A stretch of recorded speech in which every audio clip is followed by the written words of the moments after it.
There will now be an opportunity for silent prayer or meditation.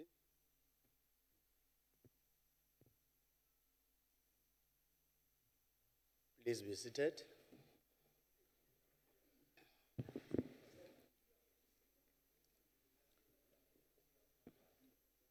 Honorable members, I've been informed that the whip party has agreed that there will be no notices of motion or motion without notice. On behalf of the leadership of the National Council of Provinces, let me take this opportunity to welcome our special delegates, MECs that I see from different provinces, speakers, and His Excellency President Zuma. You are welcome to this August House.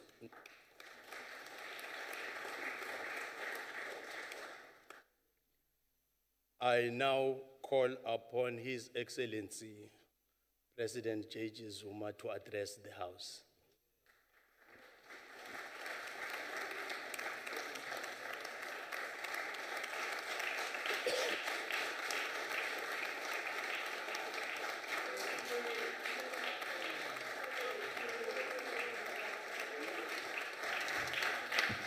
Thank you very much, Chair.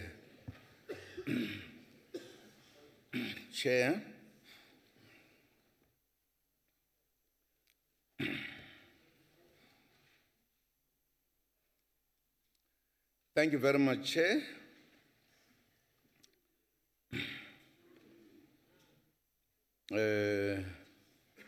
Let me recognize the Chair of the NCOP, even if she's not yet here.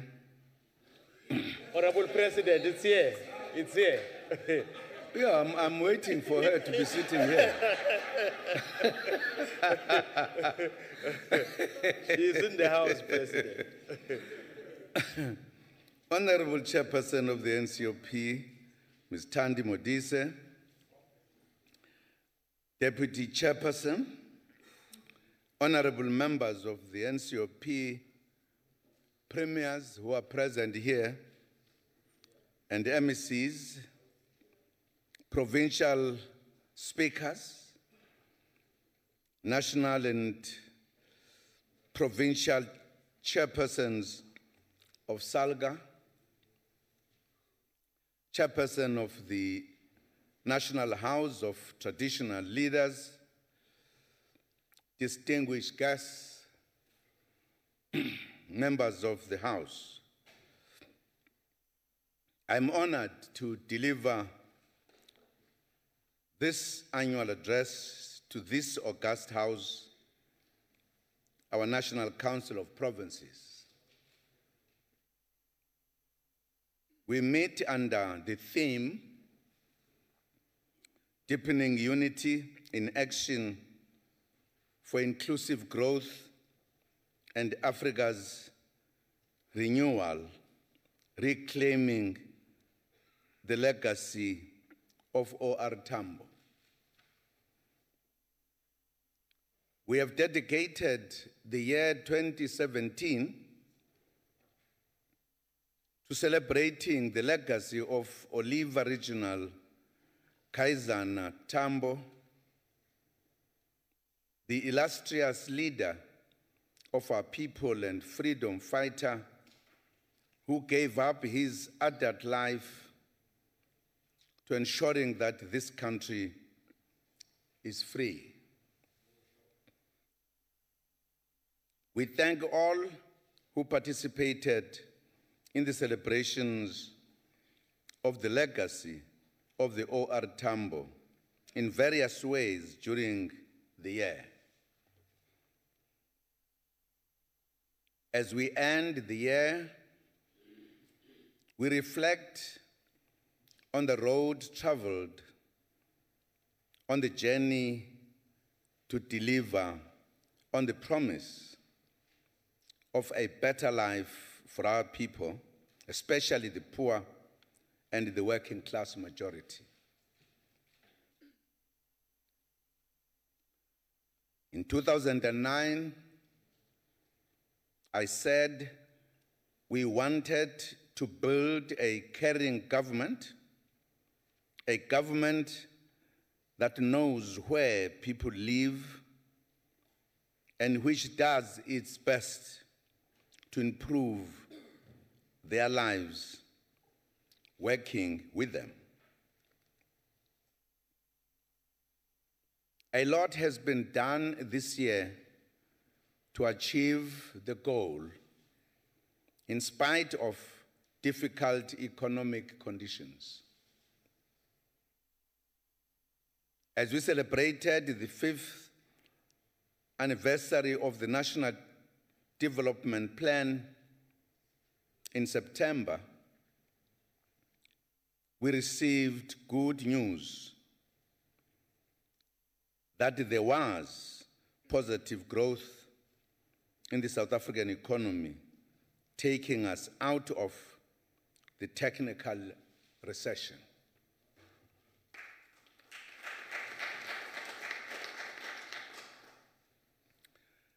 This was a significant affirmation which encouraged us to focus on positive developments and provide the necessary support to the sectors that can help us reignite growth.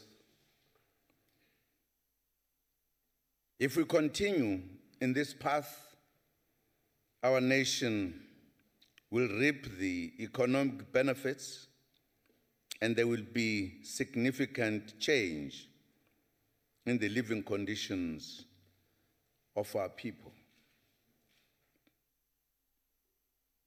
We need to provide the necessary support to the sectors that can help us reignite growth, and we are doing this through our 9-point plan focusing on areas including manufacturing, agriculture, tourism, mining, telecommunications, and others.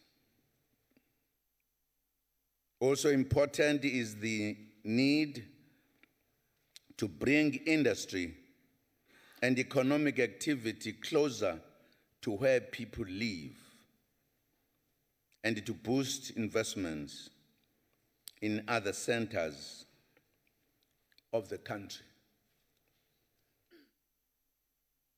Boosting the township economy and ensuring the economic activities that put food on the table are supported remains critical as we fight poverty. Attracting investments also remains key. We continue to launch our investment one-stop shops, which are aimed at improving the ease of doing business for investors. They are also to apply for licenses and permits in one center. We have launched these centers in Pretoria and Cape Town, and will be opening one in KwaZulu-Natal this month. We are also implementing incentives and support services for investors through our Special Economic Zones program. The 6 industrial development zones established between 2002 and 2014 have attracted about 59 investors with an investment value of more than 10 billion rand. We also announced 14 measures to build confidence recently through the Minister of Finance.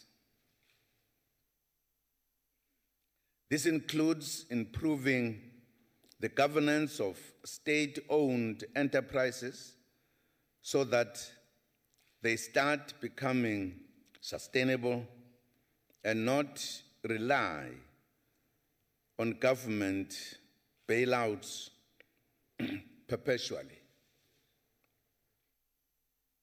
Progress is being made in this regard.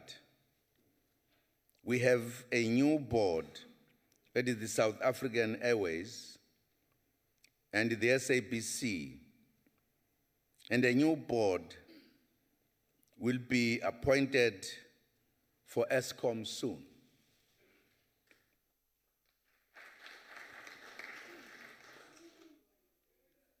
Government will continue to support the new boards as they move towards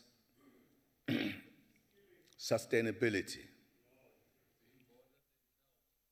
I established a presidential fiscal committee last month as we prepared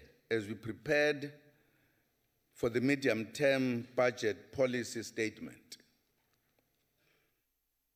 This small team is working with the Ministry of Finance to help us prepare for Budget 2018 and, in particular, to help us find ways of meeting our fiscal targets in a difficult economic climate with high debt levels and lower revenue. We are confident that working together as a team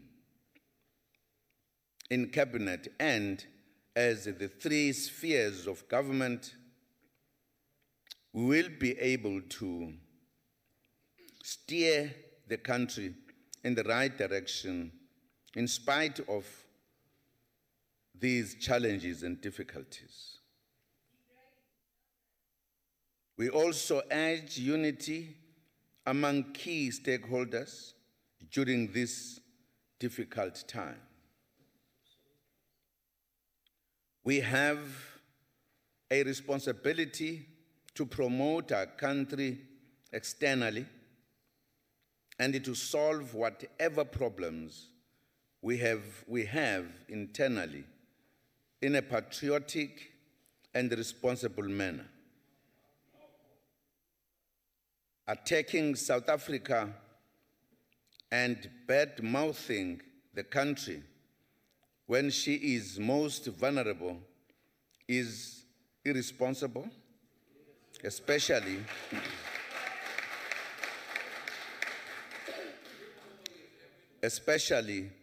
if done by South Africans themselves. Honorable Chairperson, while speaking about difficult economic conditions and less money to spend, we remain fully aware of the need to cushion the poor from the hardships, especially extreme poverty. Government has created a wide network of social protection services, such as social grants, free and subsidized health care, free basic education for children of the poor, or free basic municipal services. This is designed to support our people and to enable them to withstand the difficult economic climate and legacy of apartheid, which has created a huge gap between the rich and the poor, the haves and the have-nots. We know that many among the privileged classes become angry. Sorry, Honorable President. Let me deal with Honorable Isaac. Why are you standing? Honorable Chairperson, yeah, you don't have to really deal with me.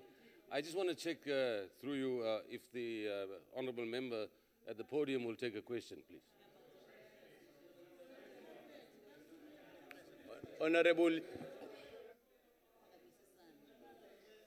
Honorable Julius, Honorable Isaac, sorry, Honorable Julius. Honorable Isaac, it's an annual address. We're going to debate the annual address. Kindly take your seat. Honorable Chair, but it is a plenary. Can you take your seat? Member is a member of the House. Can you take order, members? Honorable Isaac, can you take your seat? Honorable members, in terms of Rule 32, no member is allowed to be convincing aloud. And I've been noticing members, if you have got any problem, members are listening attentively and they're going to debate the annual address. So let us not compromise the decorum of the House. Can you continue, Honorable President? Thank you, Honorable Chair. We know that many among the privileged classes become angry when we speak about the reality of the apartheid legacy, as they want it to be forgotten. We will continue to work hard to reverse the horrible impact of this legacy.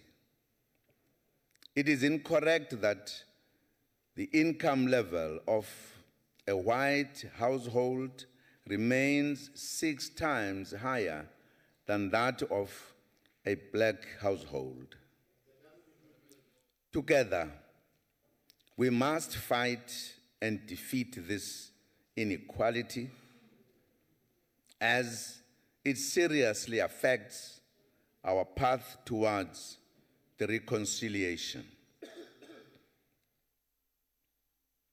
To improve living conditions, I would like to mention a few basic services that government provides to cushion the poor.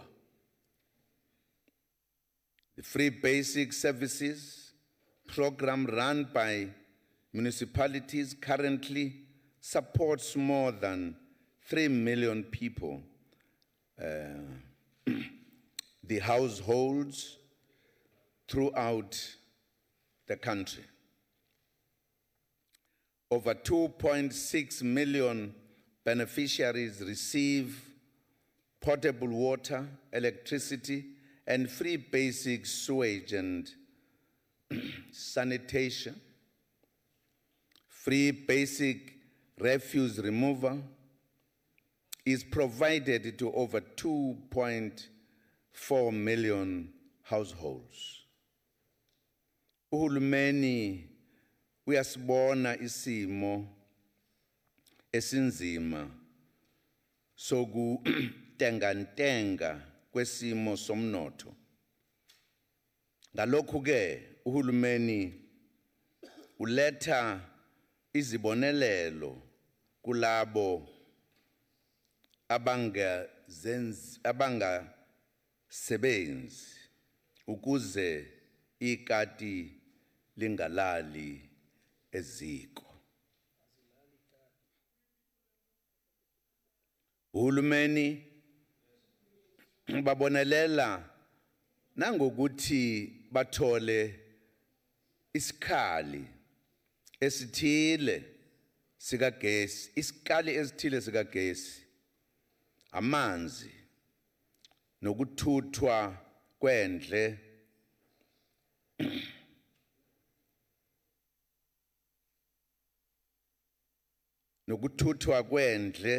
mahala komasipala. Ngalokhu uhulumeni wenza okusemandleni ukuba impilo ibe ngcono nakubo bonke ikakhulukazi abampofu. Honorable Chairperson, a home to call one's own is very important for any human being. It is for this reason that this government has since the dawn of democracy delivered over 4.5 million houses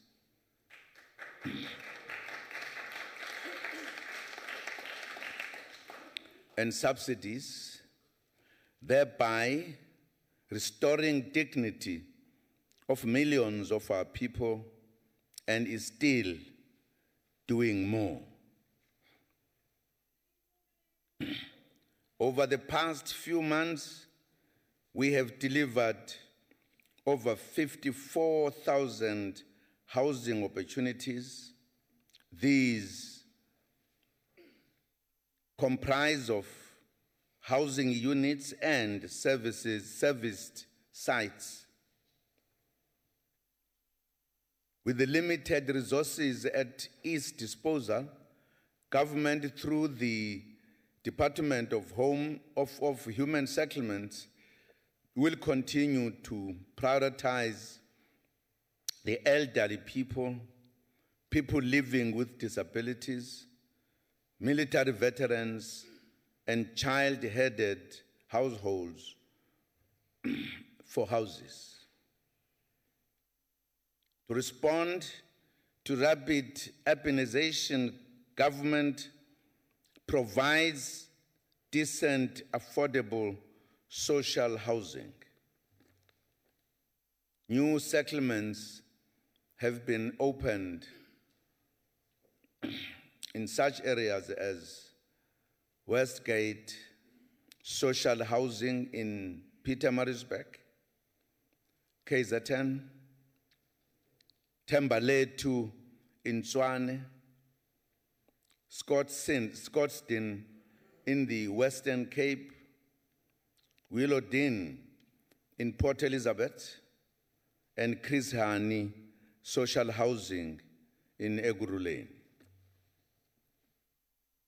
The Gauteng province has launched a number of integrated mega city housing projects expected to deliver more than 10,000 housing units. These projects include Daggafontein, Westonaria,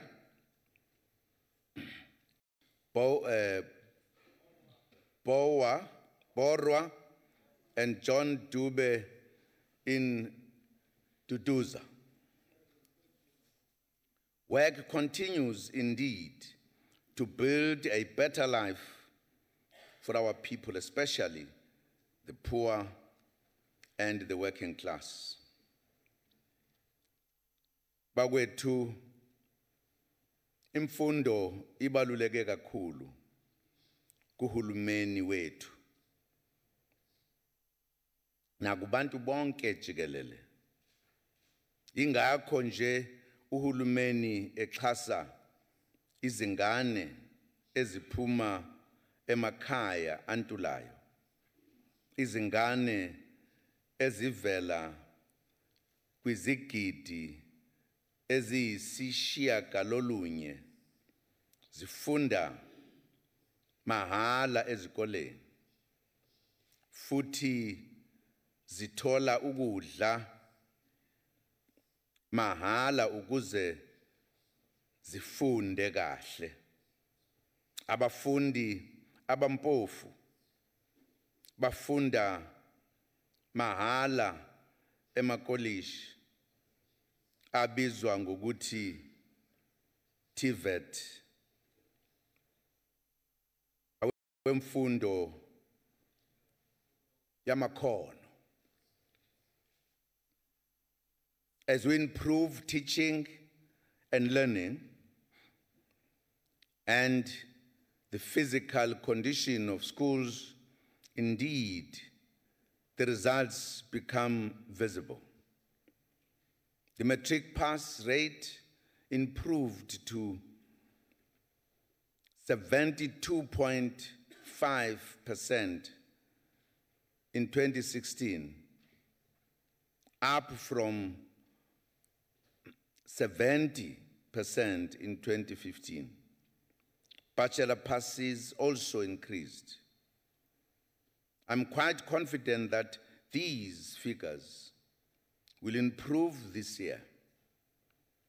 I am aware of the anxiety regarding the funding for higher education. As the matric pupils pass, the challenge becomes funding for further education. Funding for further education, the Inter-Ministerial Committee responsible for higher education funding, chaired by the Minister in the Presidency, working with the Presidential Fiscal Committee, are assisting me to processing the report of the HEHA Commission. I will be making an announcement soon on the report.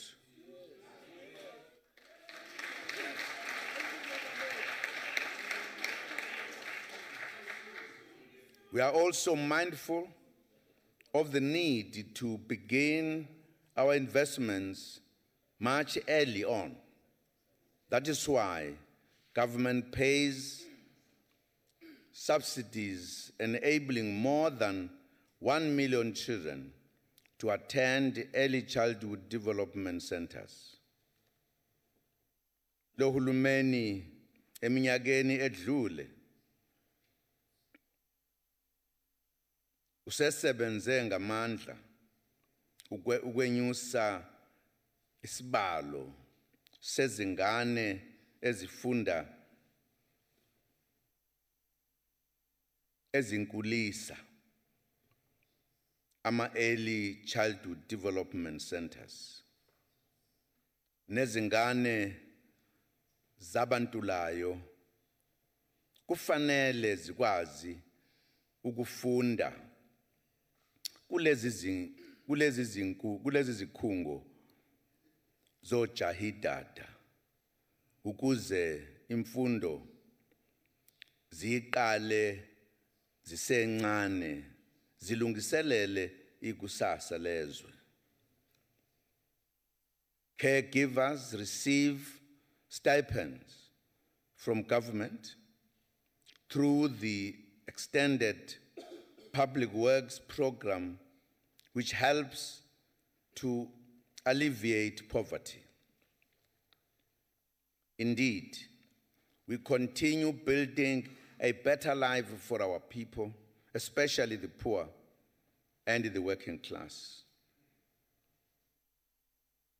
On health area, life expectancy increased by 6 years and reached 63.3 years in 2015.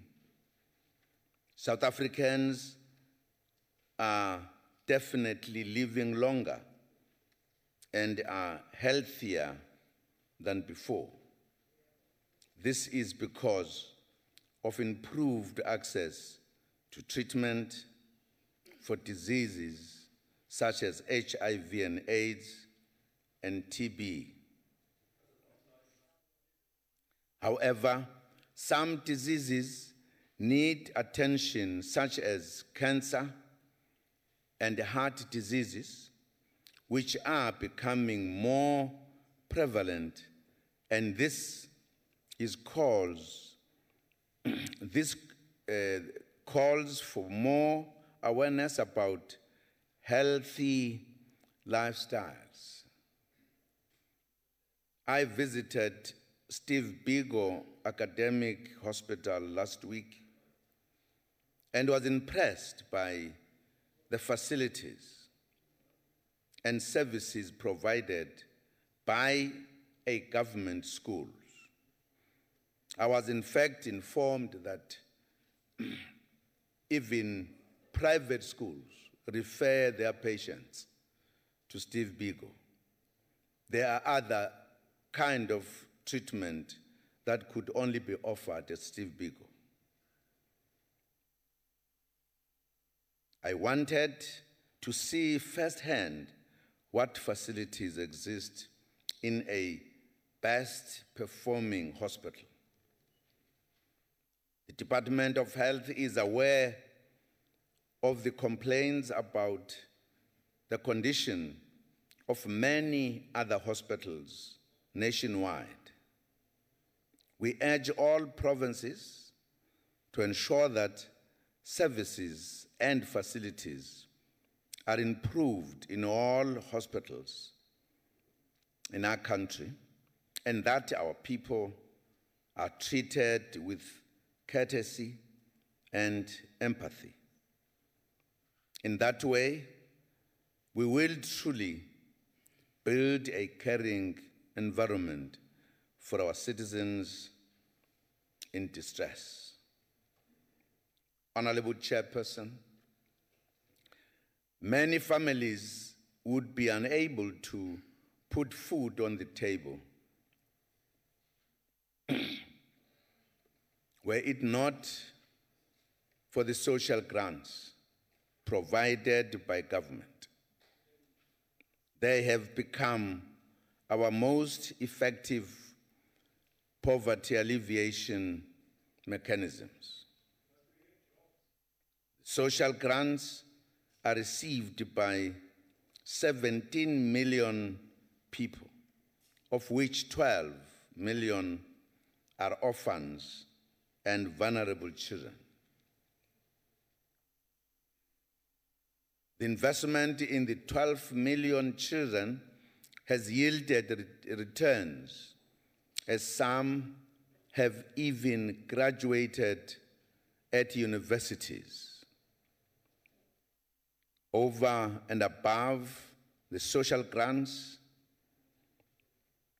government also provides support through the Social Relief of Distress program to individuals and households faced with destitution, undue hardships, and disasters such as fire or floods. This support includes cash, food parcels, or food vouchers, and school uniforms that are provided to the distressed families for a minimum period of 3 and up to 6 months. Through the government's Household Food and Nutrition Security Program, more than 200 community nutrition and development centers provide over 6 million meals to more than 300,000 beneficiaries per annum. In some communities, lunch is provided daily for our older persons by government so that they do not take their medication on empty stomachs. Uhulumeni uzoqhubeka nokuxhasa izingane, abadala, nabakhubazekile ngezibonelelo ukuze baphile kangcono. We know that there is concern about the social grants payment mechanism. The Interministerial Committee on Comprehensive Social Security is seized with the matter and will assist the Department of Social Development to find workable solutions within the timeframes set to ensure that the beneficiaries of social grants do not suffer. Importantly, government also runs public employment and development programs such as the expanded Public Works Program and the Community Work Program, which provide regular work opportunities and training for thousands of people, including women and youth. Chairperson, decent work as the cornerstone of our 2009 election manifesto commits government to extend the reach of social benefits for those in need. The Unemployment Insurance Fund, to which employers and employees contribute, pays just above 10,000 claims per day at a cost of 35 to 39 million rands per day, thus contributing positively to the lives of the beneficiaries. From April to September 2017, the fund provided benefit claims amounting to 3.7 billion rand. In the previous financial year, the fund spent a total of over 160 million rands on poverty alleviation schemes, targeting those workers who may have become victims of retrenchments and/or dismissals. Honorable members, our government realizes the need to support our youth, especially those in townships and rural areas. The National Rural Youth Service Corps, which was established in September 2010, empowers youth from rural areas. More than 7,000 youth have gained various skills. Government also runs the War on Leaks program aimed at fighting water leaks while providing youth with skills as plumbers and in the various artisan trades. About 10,000 young people have been recruited onto the program by the Department of Water and Sanitation, and they are being trained as water agents and in the following artisan disciplines: electrical, plumbing, welding, instrumentation, and fitting and machinery. I would like to urge all municipalities to absorb the learners for experiential training before they could sit for their trade tests and qualify for their various disciplines. Honorable Chair, I've mentioned our poverty alleviation mechanisms. Ultimately, For us to totally lift the poor out of poverty, we have to ensure an inclusive economy. The liberation struggle was not about political freedom only. It was about ensuring the expansion of economy opportunities to include the majority.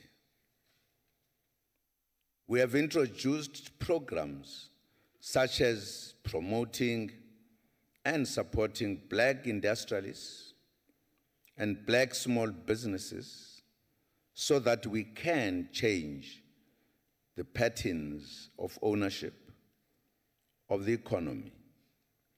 This is an example of what we mean by radical economic transformation.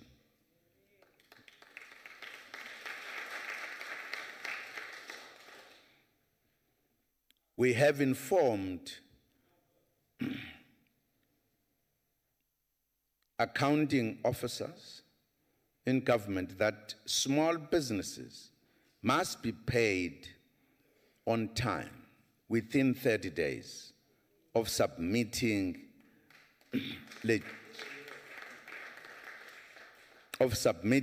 legitimate invoices so that we do not disadvantage them further as government. Paying suppliers on time will contribute immensely to radical economic transformation. In this way, this program is not just rhetoric. It is about changing the status quo in order to promote growth, expansion, and sustainability in our economy. We have been accused of all sorts of things by people who refuse to face the reality that radical economic transformation is critical so that we can achieve inclusive growth. In any country, the majority of the population must play a key role in the economy. In South Africa, this has not happened due to the legacy of apartheid that many still choose to deny. Let me emphasize that radical economic transformation is government policy and arises from the African National Congress and not from outside the country, as many rumor mongers claim. It is delegates at the ANC conference in Mangaung in 2012 who felt it necessary that the economic transformation takes center stage as the next phase of liberation. The conference declared that we had begun a second decisive phase of our long transition from colonialism of a special type to a national democratic society, and that this second phase would be characterized by more radical policies and decisive action to effect socio-economic and continued democratic transformation.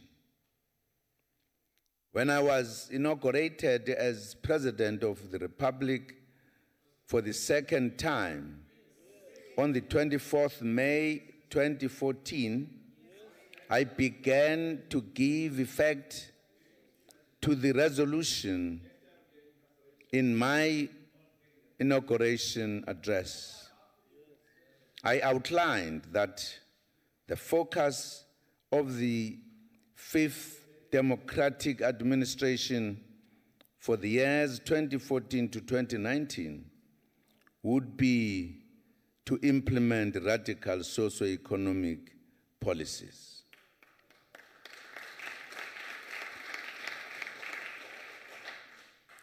The ANC January 8 statement this year further outlined the governing party's focus on radical socio-economic transformation. Members will recall that radical socio-economic transformation was then declared a priority for 2017 to 2018 for government in the 2017 State of the Nation Address. We defined radical economic transformation referring to fundamental change in the structure, systems, institutions, and patterns of ownership, management and control of the economy in favor of all South Africans, especially the poor, the majority of which are African and female. We are already busy with the implementation of many aspects Order, of the policy. Honorable President, can you use the 5 minutes to round up? Order, members.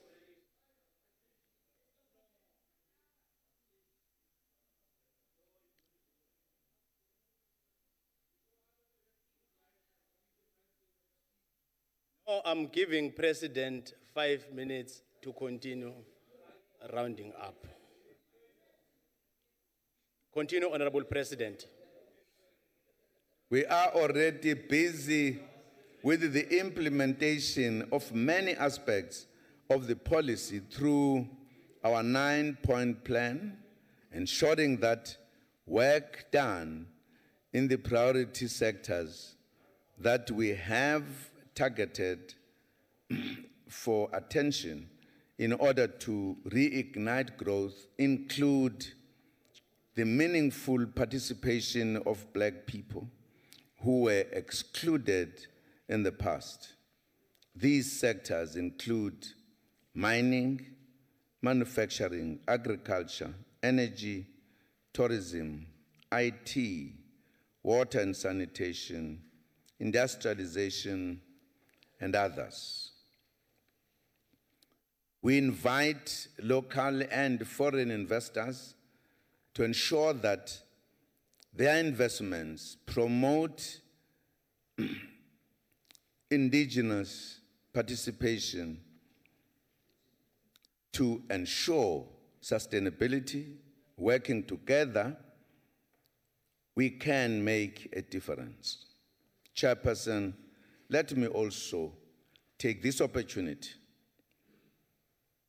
as we head towards National Reconciliation Day next month to remind all that we have a responsibility to promote unity and social cohesion.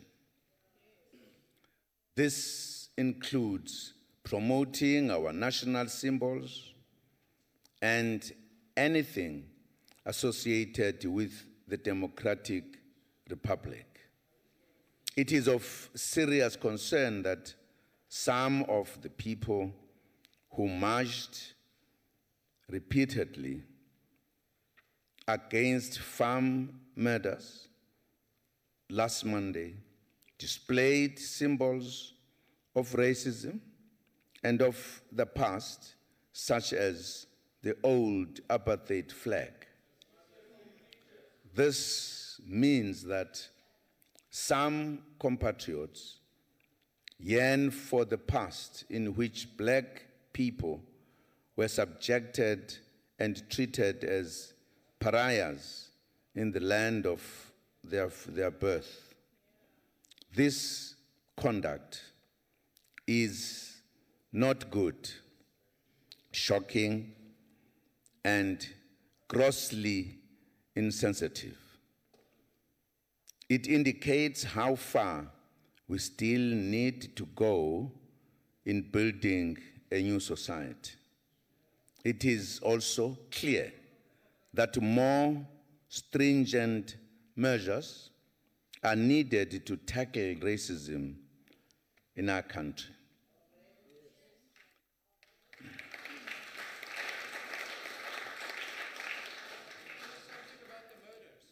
The Department of Justice is finalizing the legislation to outlaw hate speech and racism, as there should be consequences for such unpatriotic and divisive conduct which seeks to take us backward.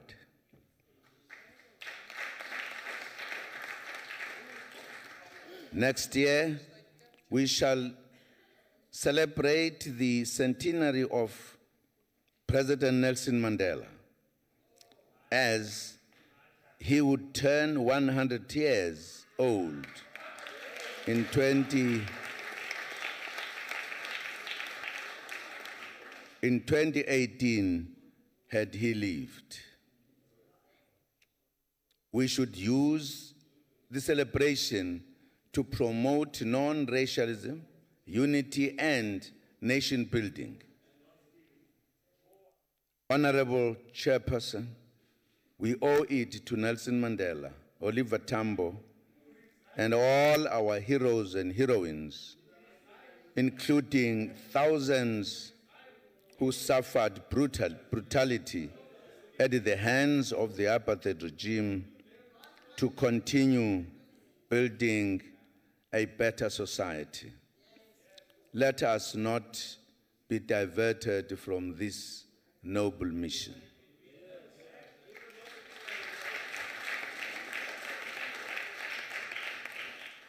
We have it within our power to make South Africa a better place for all our people, especially the poor and the working class. I thank you, Chair. Thank you, Honorable President.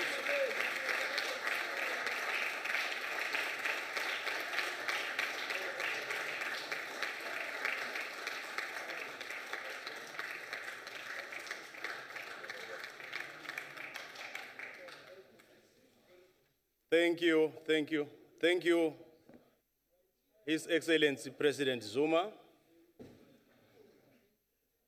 Leli lithuba lekuthi kude sihlalo wemkhandlu wesifundza umhlonishwa Modise.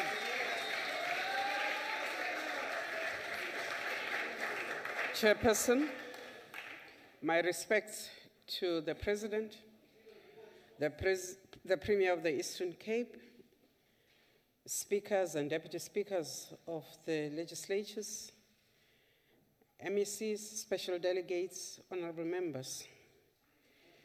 Ladies and gentlemen, it is that time again when we have the opportunity to welcome the President and to add to his debate a few thoughts related to the topic at hand: deepening unity in action for inclusive growth in Africa's renewal, reclaiming the legacy of OR Tambo. This year, our Constitution and the NCOP celebrate 20 years of existence. This year, we remember the hard work that one Oliver Reginald Tambo put into the writing of the Harare Declaration and everything else that has benefited this country as a result of that. This year, we remind ourselves that our strength as a country has always been our ability to talk, to discuss, to argue, to negotiate, and to find one another. This Constitution is a product of finding one another, of hearing, of reasoning together. Our constitution, honorable members, is not perfect, but then the material conditions in this country has never been perfect.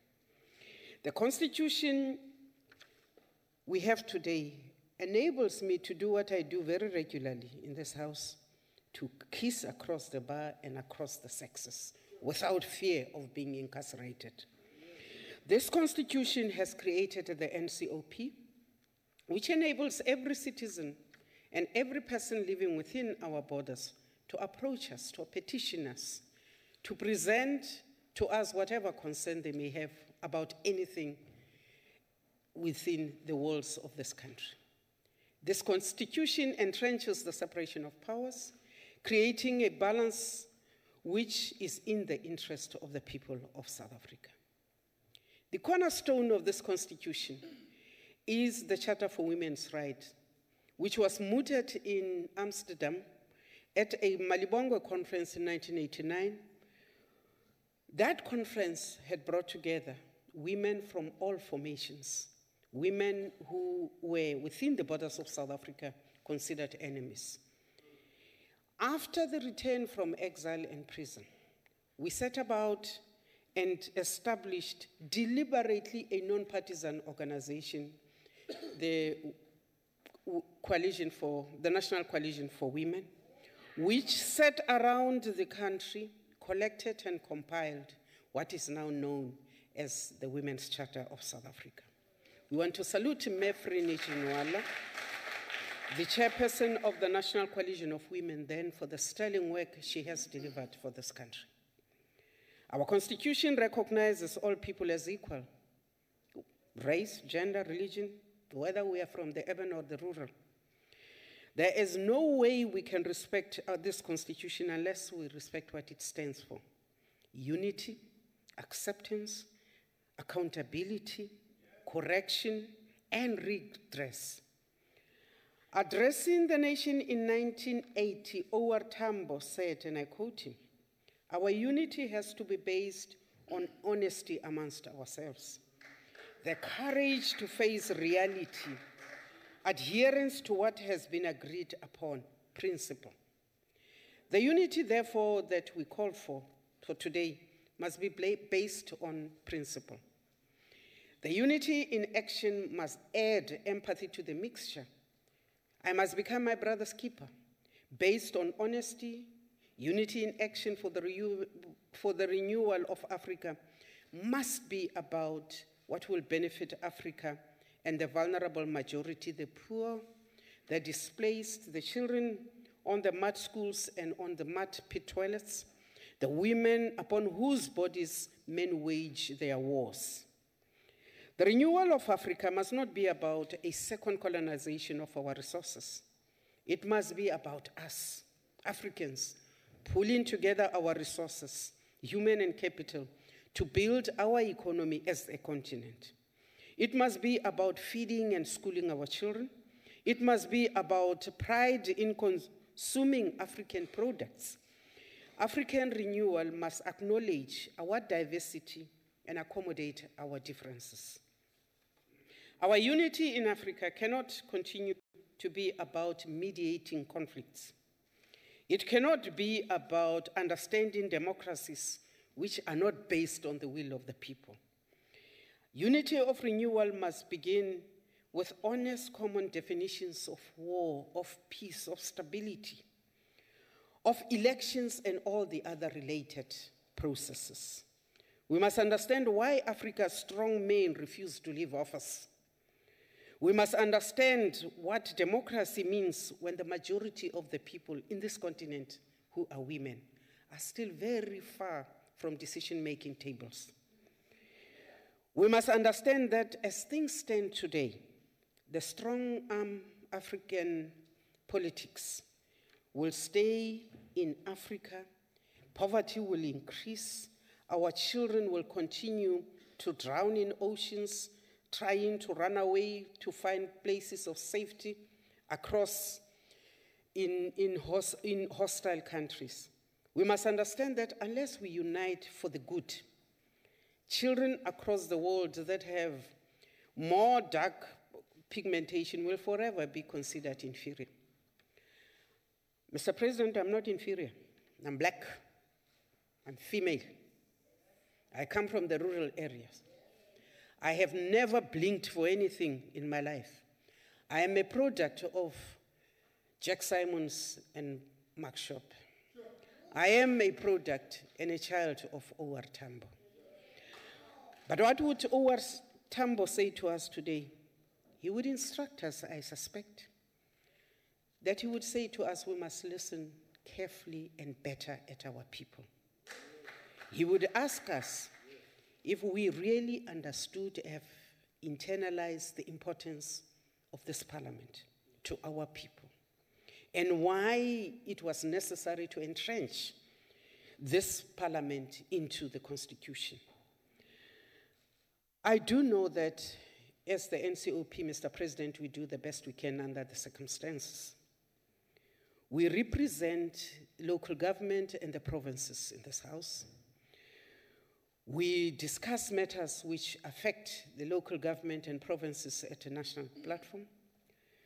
We take parliament to the people. We debate, we put questions to the executive. We spend time in the provinces on local weeks and on local government weeks, provincial weeks, and on oversight weeks.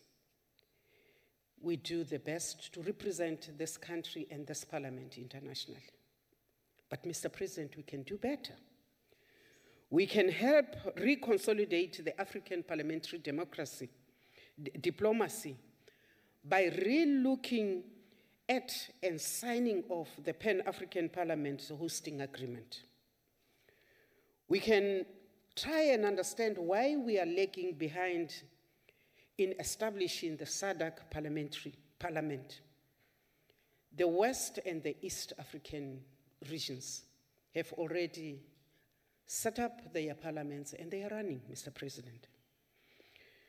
Mr. President, the South African Parliament does need to get closer to you and finance to discuss the manner in which Parliament gets to its budget, because that affects how we function. I would also like to say that, Mr. President, the NCOP would like to, before January, deposit a report which will suggest what we think are the problems and the challenges of the NCOP as we are structured, and what we think we can do into the future. We think that we have just come back from a very successful program of the NCOP, our taking parliament to the people in the Free State. Taking that experience together, we want to say that there are two major challenges that we observe, Mr. President. That is, one, the maintenance of the RDP houses that we give to the aged, to the indigents, and to the orphans.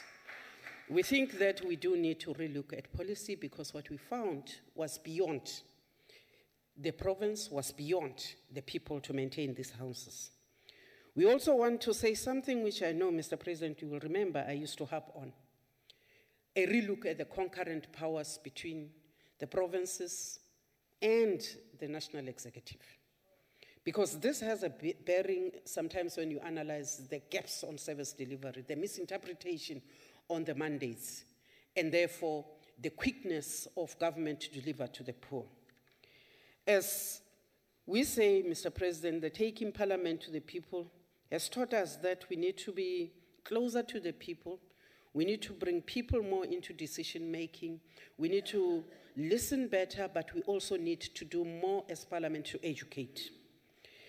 We want to say that our public participation model is to entrench participation, but it also needs us to popularize it. We want to urge provincial legislatures to pay particular attention to the quality of public education, whose primary objective is to empower communities, especially those in the rural, the poor, and the vulnerable, so that they can participate effectively and meaningfully in the processes of their own developments. The truth is, democracy is expensive, because for the people to participate meaningfully, they must be educated. And that education means you must lay out the resources to do accordingly. Mr. President, our father, our leader, OR Tambo was a servant of the people. He was a reservoir of wisdom. He kept us, the different cultures, the different interests and aspirations within the ANC, well together. He was religious, but he never was intolerant to those people who did not believe in anything. He taught us to give space. He taught us to learn and teach. He taught us to respect and to move always at the pace of those who were the slowest amongst us. He taught us tolerance and patience. He taught us to listen. He was not weak. He was quite decisive. And yet he gave even the youngest amongst us the space to converse, to discuss, and to debate. He was a leader of leaders. He was our father. And Madiba said he was one of a kind. He was golden. In closing, as we pay tribute to this great leader of our people, we must emulate him in deepening unity amongst ourselves for inclusive growth. We must work hard to grow our economy, to be able to address the triple challenges of poverty, unemployment, and inequality. We must redouble our efforts to build a united, non-racial, non-sexist, and prosperous country. We must dedicate all our energies in fighting corruption, unethical behavior, and underdevelopment, not only in our country, but throughout the continent. Ke a leboga.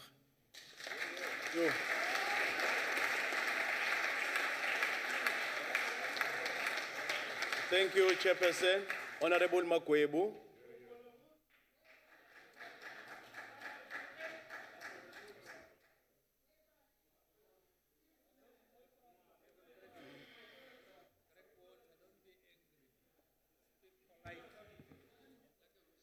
Honorable Chairperson, members, and fellow South Africans.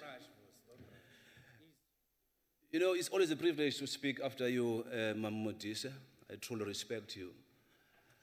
And Mr. Zuma, you know, you didn't disappoint today. You know, your speech left me cold, just like your sauna. Honorable Chairperson, every man is appointed to live once and die. But before they die, they will have a moment. Whether in prison, as I hope so in your case, Mr. Zuma, whether in the stoop of your veranda in your house, a man will look back in their lives and see the legacy they leave behind, as we are pondering the legacy of Tata OR Tambo. Some will look back with joy and gladness in their hearts. Some will look back with pain and agony in their hearts. Honorable Makwebu, can you take your seat? Let me take the Chief Whip. Honorable Chief Whip. Chair, I appreciate the determination of the member, but should not cast doubt on the integrity of the state president by inference. Order members, I don't need assistance. Honorable Makwebu, I must confirm, Chief Whip, I have to seriously consider it on Hansard to make an appropriate ruling. But Honorable Makwebu, my advice, refrain from anything that will be casting doubt to the integrity of His Excellency President. Can you continue? Order members. Honorable Makwebu, sorry, before you can continue. Honorable Engelbrecht, the rules are very clear about somebody who's disorderly in this house. And I've been observing, you have been consistently disorderly in this house. Refrain from doing that. Continue, Honorable Makwebu. Thank you, Honorable Chairperson. Some men will look Honorable Makwebu, let me take Honorable Julius. On a point of order, Chairperson, I'm sorry, Honorable Makwebu, but Chairperson, we will not be bottled in this house. We have a right to heckle in this house. She heckled. How can you call it out of order? Why didn't you call it to order at that time? You continued, you say you continued seeing it all the time. We will not be bottled because you want to protect the president once again. We have a right to hold the president accountable here, and we will do just that. You will not stop us today. We will hold the president accountable. Can you take your today. seat? Honorable order members, Honorable Julius, you know the rules of the House are very clear. I'm not going to be subjecting myself to be discussing rules of the House. If you have got a problem about my ruling, there's an appropriate way of a procedure. I'm not going to be subjecting myself to be discussing rules with you. Continue, Honorable Makwebu. Honorable Chairperson, some men will look back with joy and gladness in their hearts, and some will look back with agony and regret. OR Tambo's legacy is unquestionable. He served in hope of freedom for all South African people with distinction until death. It is said, in life, it's not how you start, but it's how you finish. Mr. Zuma, your legacy is the opposite of Mr. OR Tambo. You were a freedom fighter, but as we recently learned, you are alleged to have been complicit in the deaths of MK cadres Tammy Zulu and Cyril Raymond, who were tortured and murdered while they were in your care. You did not even allow Zulu's parents to visit him in detention. We now know the truth, that you've always been a villain. Honorable Makwebu, let me take Honorable Mtimunya. Honorable Mtimunya, can you take your seat? I rise on a point of order, Chair. Honorable Makwebu is making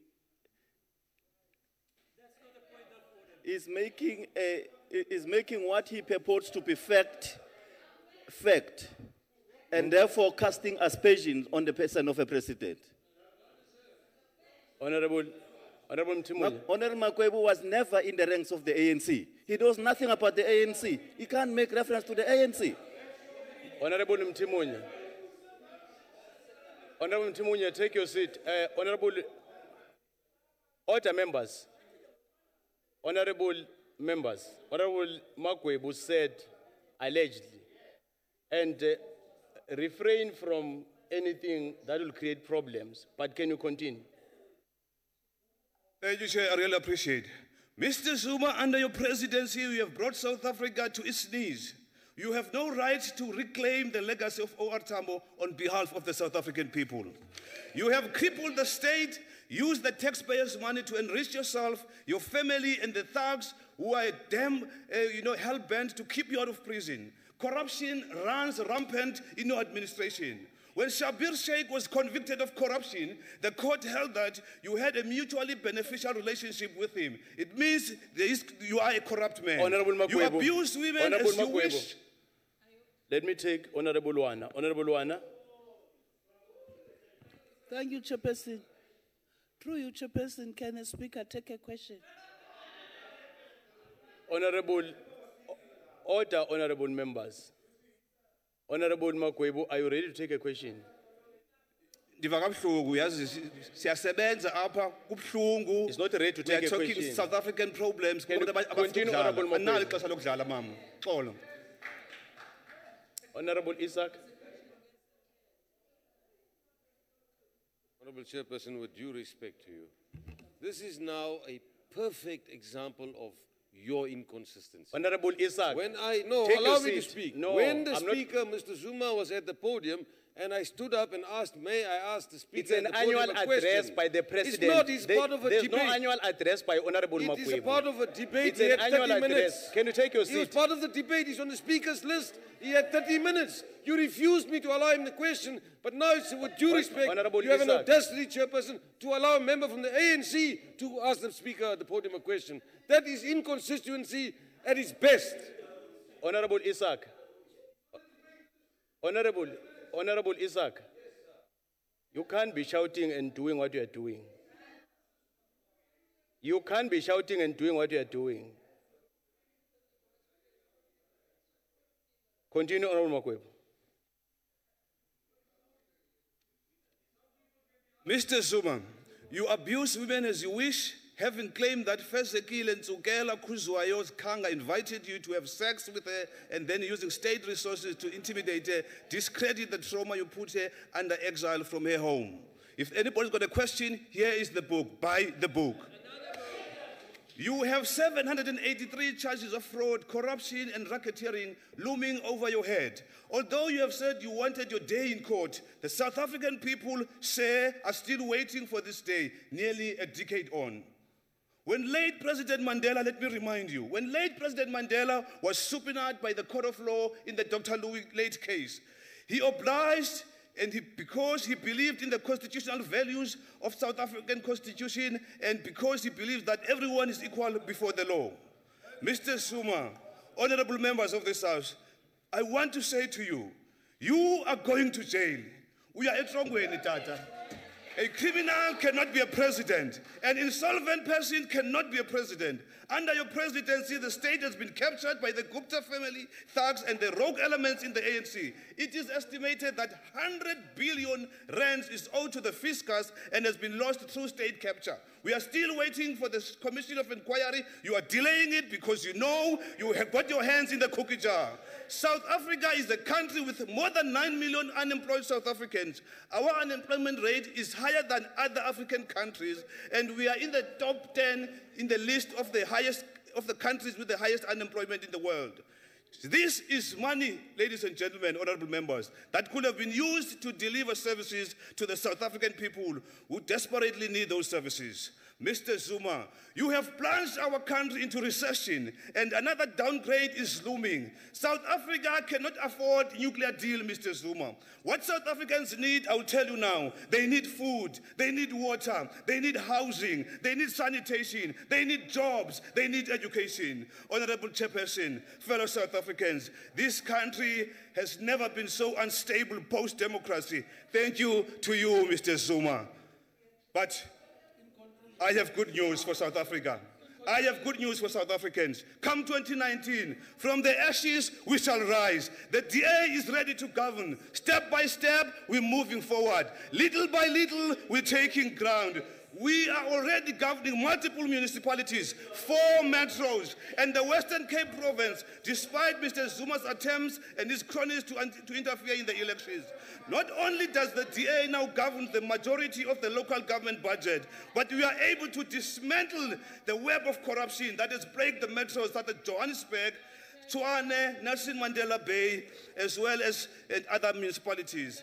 A national DA government will reduce the current bloated government to 15 municipalities to root out the thieves and the corruption and the thugs, offer free quality higher education to qualifying students who cannot afford it. We will reform and sell the entities that are not performing, like your South African Airways. We will create an economic environment that is conducive for jobs, that will attract investors. In Nelson Mandela Bay, for instance, in the short space of time, we have delivered the title deeds. We have delivered the water to 1,000 of households. This is an example of good governance. The Western Cape province remains a shining example of a well-run province under the Democratic Alliance.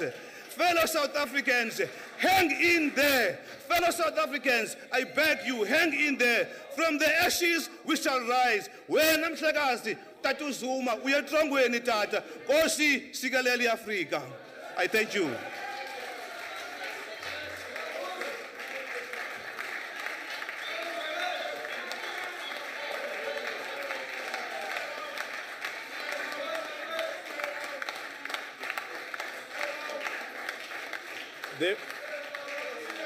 The Honorable Premier of Eastern Cape, Honorable Maswale.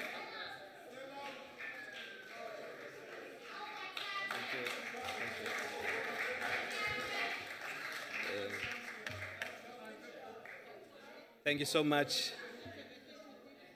Honorable House Chairperson. Honorable members, order. His Excellency, the President of the Republic, President Jacob Zuma, the Honorable Chairperson of the National Council of Provinces, Honorable Premiers, the Speakers, MECs, the esteemed members of the National Council of Provinces, the leadership of the South African Local Government Association, the special delegates here, ladies and gentlemen, good afternoon. It truly gives me pleasure to participate in this historic event of the National Council of Provinces, wherein the President comes to do the annual address. I have to remark at the onset, Honorable Chairperson, that the Honorable Speaker before me, I don't think he was addressing himself to the debate that is before the House today. Certainly, he must have chosen to spend time on other matters that are not matters, honestly, that were before the House today. Honorable Chairperson, as we continue to celebrate the centenary,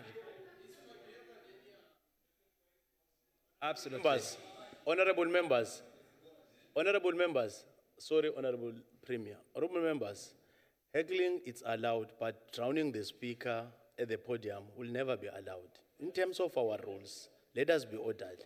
Let us not compromise the decorum of the House. Continue, Honorable Premier. Thank you, House Chairperson. As we continue to celebrate the centenary of this outstanding revolutionary and father of our democracy, it is most fitting that the National Council of Provinces saw fit to pay tribute to this in this manner. Honorable Chairperson, unity is not some intangible dream or some concept mysteriously inherited in the transition into our democracy.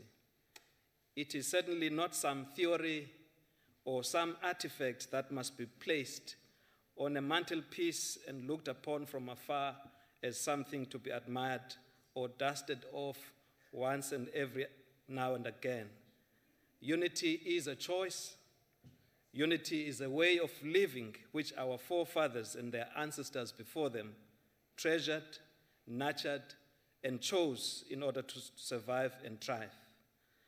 This very platform, the National Council of Provinces, is itself a choice which we have made as the country on how we can give expression to the desire to unify and bring together the three spheres of our government in order to collectively uplift the lives of our citizens. Not to come here and shout in a manner that does not bear any reference to uplifting the lives of our citizens. It is a choice that we have made because we understood, as those that came before us understood, that we can only do so much on our own as separate individual components of a bigger whole. Just as ears are needed to hear what the mouth says, so does the NCOP work together to keep the engine of government moving in the same direction in order to reach our goals. Honorable members and distinguished guests, this unity that we chose will not come like manna from the skies. It must be worked for. We must fight for it, and we must be prepared to sacrifice for it. It calls for action. It is not enough merely to talk about it, but it is important what we do towards it. Hence the relevance of the theme, unity in action. There is nothing to be achieved without action. OR Tambo himself exemplified this in many instances. One such was when he mobilized fellow students towards a common cause when they staged a boycott of classes at the University of Fort Hare following an assault on black African women who were working at the university kitchens at the time. Another more famous action that he led in 1985 following the state of emergency, he called on all South Africans, black and white, to unite in order to make apartheid ungovernable. His advocacy work towards a multi-party democracy with an entrenched Bill of Rights directly influenced the constitutional democracy we enjoy today. His successes can directly be attributed towards the ethos by which we honor him. He consistently realized that we would have to work with like-minded people to effect the change he believed it was necessary for the future of this country. Even if it meant working towards changing their minds, convincing them, he did as much. I have mentioned that we chose unity. In order to give effect for it, there must be focused action and in a dedicated manner. Coming from the province of the Eastern Cape, recent statistics have revealed us to be afflicted with the most poverty countrywide. Despite our hard work and best efforts, we continue to bleed human and intellectual capital, often to the benefit of our better provisioned cousins to the west, to the north of us. This is often the result of what in economics is called pull factors of a market system. Such pull factors include aspects some of us easily could take for granted. The example I could make is reliable piped water, reliable infrastructure in the form of roads, electricity supplies, as well as sanitation. With your indulgence, Honorable House Chair and honorable members, allow me to paint a picture why, now more than ever, it's important for us to work in unity in order to achieve inclusive growth. The Eastern Cape, the home of Oliver Tambo, Nelson Mandela, and many others, is a rural province with rural benefits as well as challenges, as we are all aware. Just that notwithstanding the dividend that apartheid bequeathed all of us with, presently, the provisioning and resourcing in South Africa is biased towards population density. In essence, this means that the accelerated urbanization which we are currently witnessing favors those areas of our country which are already built up with services and amenities, while a shrinking proportion of available resources is allocated towards the more rural areas of our country. This point we make that the experience over the last 23 years should be informing us well in looking at some of the matters that need to be revisited, more so as we grapple with the issue of fundamentally altering the economic fortunes of our country. We should lend our minds to the question of the sustainability of the present trend or trajectory of urbanization with its attendant pressures, as well as the current structure that we are maintaining of allocating resources between parts of the province, of the country. It should be that we consider the reality that in provinces like ours, where owing to opportunities existing elsewhere, people continue to migrate between these places, they never cease belonging to those provinces. From time to time, they revert back and are required to find their home provinces with the adequate infrastructure and resources needed to sustain their families. It is in this context that we make the case that there is, in spite of the progress we're making, a need to revisit some of the methods we are applying. We are happy, Mr. President, to note that presently government is considering both the local government equitable share allocation formulas as well as the provincial equitable share as a component holistically of revisiting the division of revenue nationally. Probably a point similar to that the national chair of the Council of Provinces was making in respect of funding of parliaments. Perhaps that conversation must be undertaken countrywide. Saying this does not mean we're taking away from the fact that definitely for the majority of our citizens, what was in the past and the situation today, there's a marked difference. There's a lot of change in the lives of our people in the rural areas. For the first time, as we're marking this centenary, for the first time, Ogogo, they can light in their houses under this democratic dispensation, a matter that they didn't have for ages when they used to be governments before that. So, whilst making the points about the need to revisit some of these fundamentals, progress is being made. Many are having access to houses. We did so right in Kandolo, right where Oliver Tambo comes from. Our unified actions to achieve inclusive growth must be driven by a sense of compassion, ubuntu, which all of us should be familiar to. Our unified actions must be informed by the spirit of equity, not merely in name, but actually in resourcing and support all parts of the country. As I conclude, Your Excellency, Oliver Tambo had this to say, and I quote, "Racial discrimination, South Africa's economic power, its oppression and exploitation of all black peoples are part and parcel of the same thing," close quote. It is this unique insight on the unsuccessful design of the apartheid system, together with lessons learned, which will guide us towards the proper and sustainable solutions that can provide a better life for all.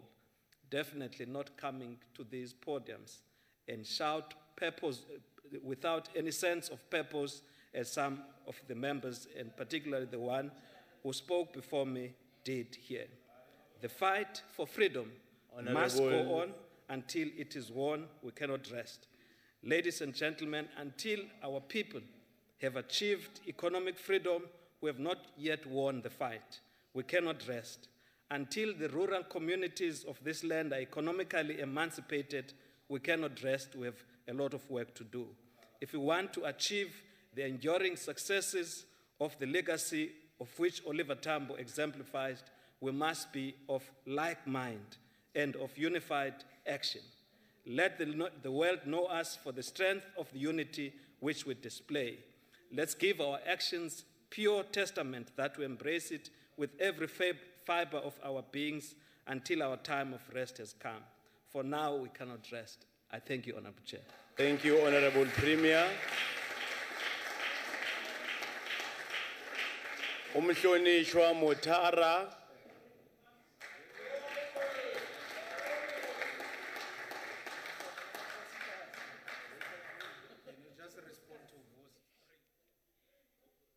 His Excellency President Jacob Zuma, Honorable Chairperson of the Council, Premier of the Eastern Cape, Honorable Speakers present, MECs and other special delegates, leaders of the parties represented in the House, leadership of SALGA, members of the NCOP, guests in the gallery, ladies and gentlemen. In a small but popular township called Wattville, in a fairly decent by township standards stadium, an 8-year-old child took to the podium and delivered a welcome address to a giant of our people and living legend, Oliver Reginald Tambo. The longest-serving president of the ANC was returning home in the December of 1990 after 30 years of living in exile. She concluded the address by lifting her fist in the air, accompanied by an impassioned aluta, to which the massively gathered crowd responded, "Continua." The ANC Women's League of the area prepared the address and gave the responsibility to represent all of South Africa to this 8-year-old girl, a young pioneer. That young girl was me. That place is Wattville, Benoni, a black township adjoined to an Indian township called Actonville, which is where I grew up. The late President OR Tambo and his family lived in these two places until his untimely death in 1993. Today, he rests next to his life partner, Mam Adelaide, in the Wattville Cemetery. The fact that he returned to his township home and insisted on being buried there was owed to his insistence on remaining amongst the people and living humbly. He was an active member of the Benoni branch of the ANC, the first branch to launch in the PWV region after the unbanning of the ANC.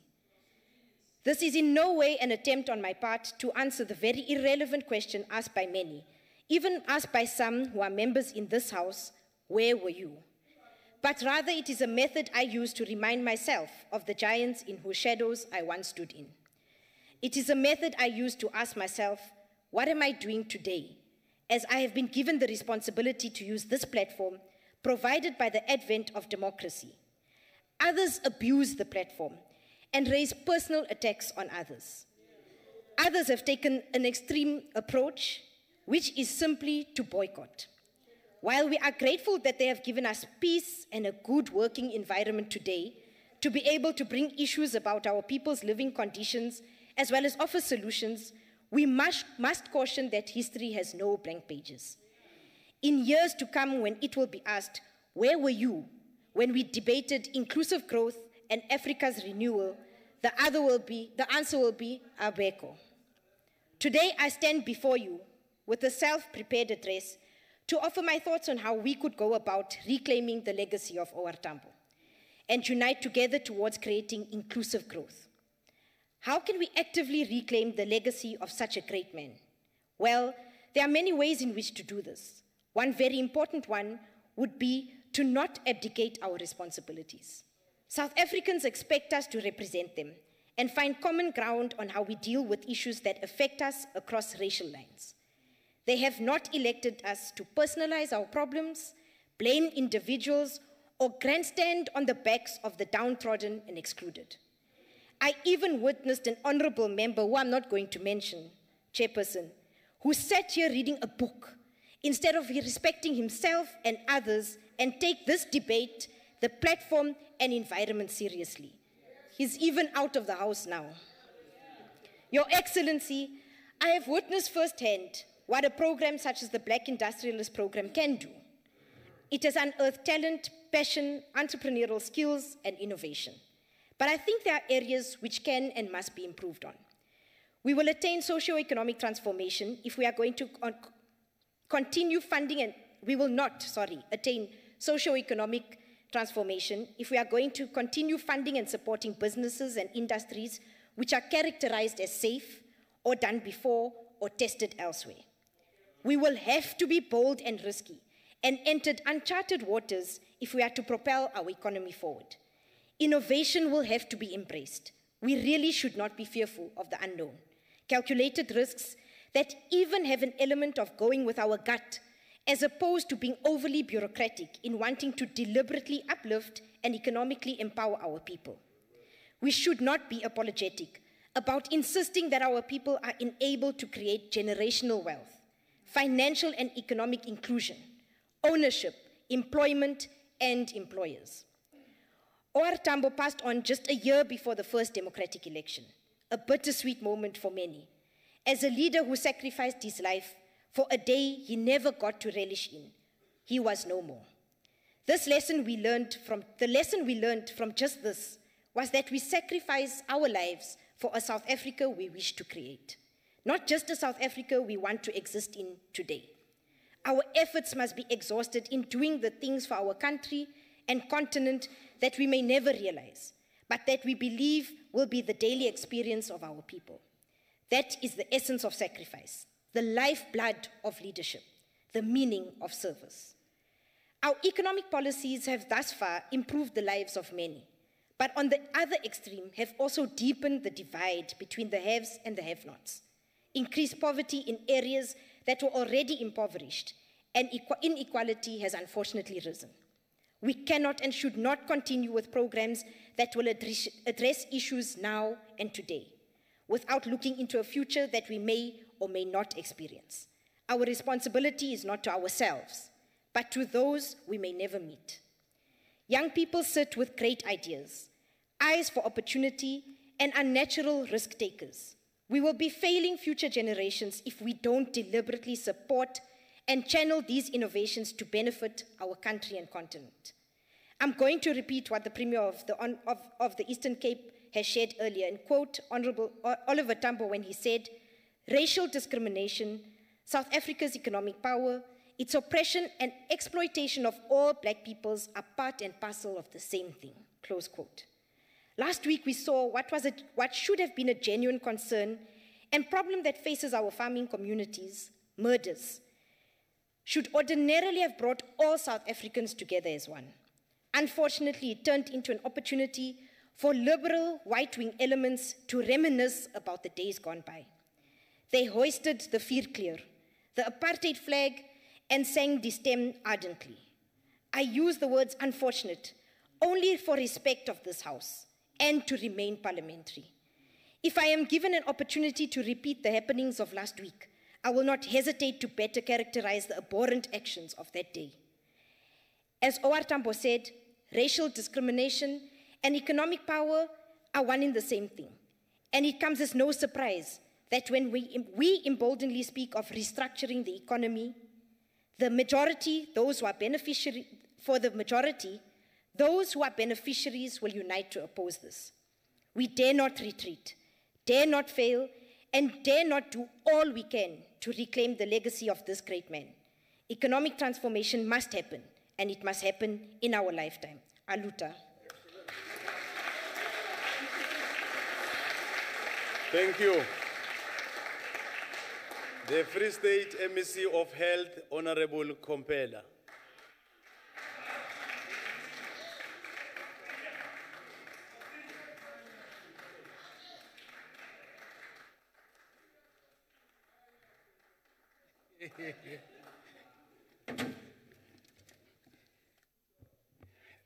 Thank you, Chairperson, Honorable President, Honorable Premier, MECs, and all honorable members of the House. I want to prepare my mind.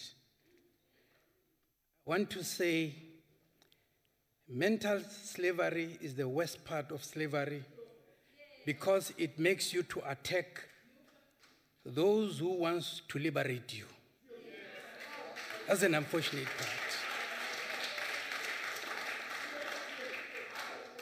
Empa motsamaisi wa mosebetsi batho ba ko hae ba Freistata ba nkopile hore ke etse puo ena ya mookamedi hore ba utlwe ba tle ba kgone ho utlwa rena ke fitise melaetsa ya bona na. Mo president batho ba Freistata ba re ba leboha ka baka la hobane o re file ka tsela eo batho ba bangata ba kekeng ba re fa ka yona. Ntho ya pele eo ile ngwa re hietsuwe wa e beya ka sehloohong ke hore ke lefa thuto ka baka la hobane ha ke na gauta le silivera e nka lefang yona. Hobane thuto ke ntho eo ba kekeng ba utswa, ba kekeng ba e lahlehelwa, ba tla phela ka yona bophelo ba bona kaofela. Mme ha mokgatlo wa African National Congress jwalo ka OR Tambo e ne le o mong wa baithuti, e ne le o mong wa dirutehi, re latela tsela eno ya hore bana ba rona ba kgone ho latela tsela eo re le bona e be baithuti le barutehi. Mme ke batla hore ntho ya hore re etse thuto pele mo president rona ko Freistata re letla ra potlaka ra nka monyetla ono ka matsoa mabedi. Mme nka bolella South Africa hore ha hona sebaka ka hara Freistata moo ho senang le ngwana le torotsonyana e nyanyana ya ko Plenary moo re senang ngwana a ithutelang bongaka teng. Kaofela ditorotswana tseo ho na le ngwana le mong a ithutelang bongaka ba mane sehlekehlekeng sa ko Cuba. Mme ba re ha re gutla ska re isa ditoropong tse kgolo, re batla ho ya mane ditoropong tse nyane re tlo kgona hore re lo thusa bothata bona ba batho ba tshwereng ke ho kula ho kana. Mme ha o fitla sehlekehlekeng seno sa ko Cuba ba sebedisa ntho e re bitsang hore ke thibelo, ho na le hore preventative, ho na le hore ba sebedise curative. Mme rona mona South Africa mona re sebedisa a curative e leng yona e batlang tjhelete e ngata kaofela. Mme o tla utlwa ha ba theoha ka June selemo se tlang ba lepela ba tla kwana mona ba tlo etsa intern, mme ha ba gutla South Africa e keke ya ba hlola e ba South Africa eo batho ba e tsebang.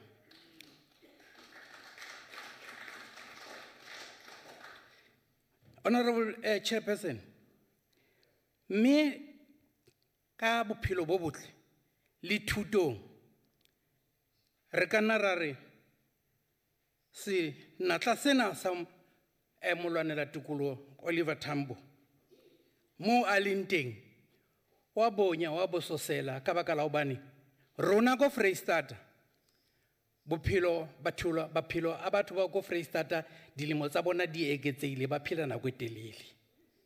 Mme ha o phela nako e telele ke o bontsha hore bophelo bo botle bo teng. Mme rona ko Freistata mo president re batla hore re kgantse ka hore maoba mona ne ke bua ka hore matjhaba a SADC le UN bana ba re a ke le potlakeng le kene ka ra Freistata le bona hore na hobaneng bana ba so hlokahale ho bomma bona hakana ebe bona ba etsa jwang ka baka la hobane ntho e bitswang ka sekgowa the infant mortality rate re le ra e otla ya fihla mangweleng kwana mme re tla dula re tshwere jwalo hore ho seke ho ba le ngwana ya hlokahalang ho mmae kapa ya hlokahalang sepetlele mme batho bana re ba etsa hore re kgone ho ba kgabeletsa ba le mahae mane e re ka kgwedi ya bobedi ya boraro a iphumana a imile ebe o santse a kena tleliniking o ra tsebe hore na ngwana a tla bang le yena ke ngwana wa mofuta o feng mme ntho eno ke ntho ya bohlokwa eo mme ya boraro eo ke nahanang hore le yona mopresidente OR Tambo mo a leng teng wa bona menyabuketso e re e etsang ya hore botshabelo e entswe ka 1971 mme ne bitswa moo batho ba ne ba baleela teng botshabelo e ne sena tleliniki ka nako ena batho bana ba hanyapetse ba neng ba eteletse pele botshabelo e ne sena dikolo tsena ka nakwane ba hanyapetse bana ba eteletse pele Thabanchu Leon ha sa le etswa ka 1913 Leon ha sa le hlekehleke se laolwang ke motho ya bophuta tswana kwana a se laola se le Freistata mona hlekehleke seno mme teng in ho sena letho ho le ho putswa mme ka je go tsena batho ba mono ba ikgantsa ka hore motlakase o teng metsi a teng ditleliniki di teng Dr. Moroka Hospital e teng ka hara naha eo ya Thabanchu mme go botshabelo na le sepetlele maphelo a batho a lelefatswa ke bophelo bo botle le ho ba kgathalla le ho bofa pheko mme ke batla hore mookamedi ntho e mopremiri wa ko Eastern Cape o buang ka yona re kopa tswetswe a ke re qoqeng taba e ntho ena ya hore mookamedi haebaneng le babedi ha lona le phela ka bofuma ho bona le ba leshume ba phelang ha monate tsela eo re ntshang ditikatikanyetso tsa mmuso ka teng di etsa hore bana ba banyane re hlene re ba bolae bana ba bangata bana re ba etsa hore ba kgore ho feta bongata ba bona the manner in which we are allocating funds on a population I think it needs to be interacted with because Honorable President those that are small Northern Cape Free State we push them and die in a squalor. Those that are big and rich, because of the manner of a population way of calculating the resources, we say the richer must be rich, the poor must die in poverty. I think we must do something else and say, we're deliberately giving you a resources so that we elevate you to be like other provinces so that you grow. I think that is one of the most sad things that we are still bent up on it. Let us review this method and be able to alleviate and redeem those small provinces from the shackles of poverty that they are facing. Honorable President, all these other things, if OR was alive, you check his DNA, you'll find the DNA wishes that all these other things are things that I have saved my life for. I have died in a quest to see our children getting better education. A free South Africa from crime, free from corruption, a South Africa that everybody benefits in it. I thank you very much. Thank you, MEC Kompela. The Gauteng MEC Community Safety, Honorable Malubane.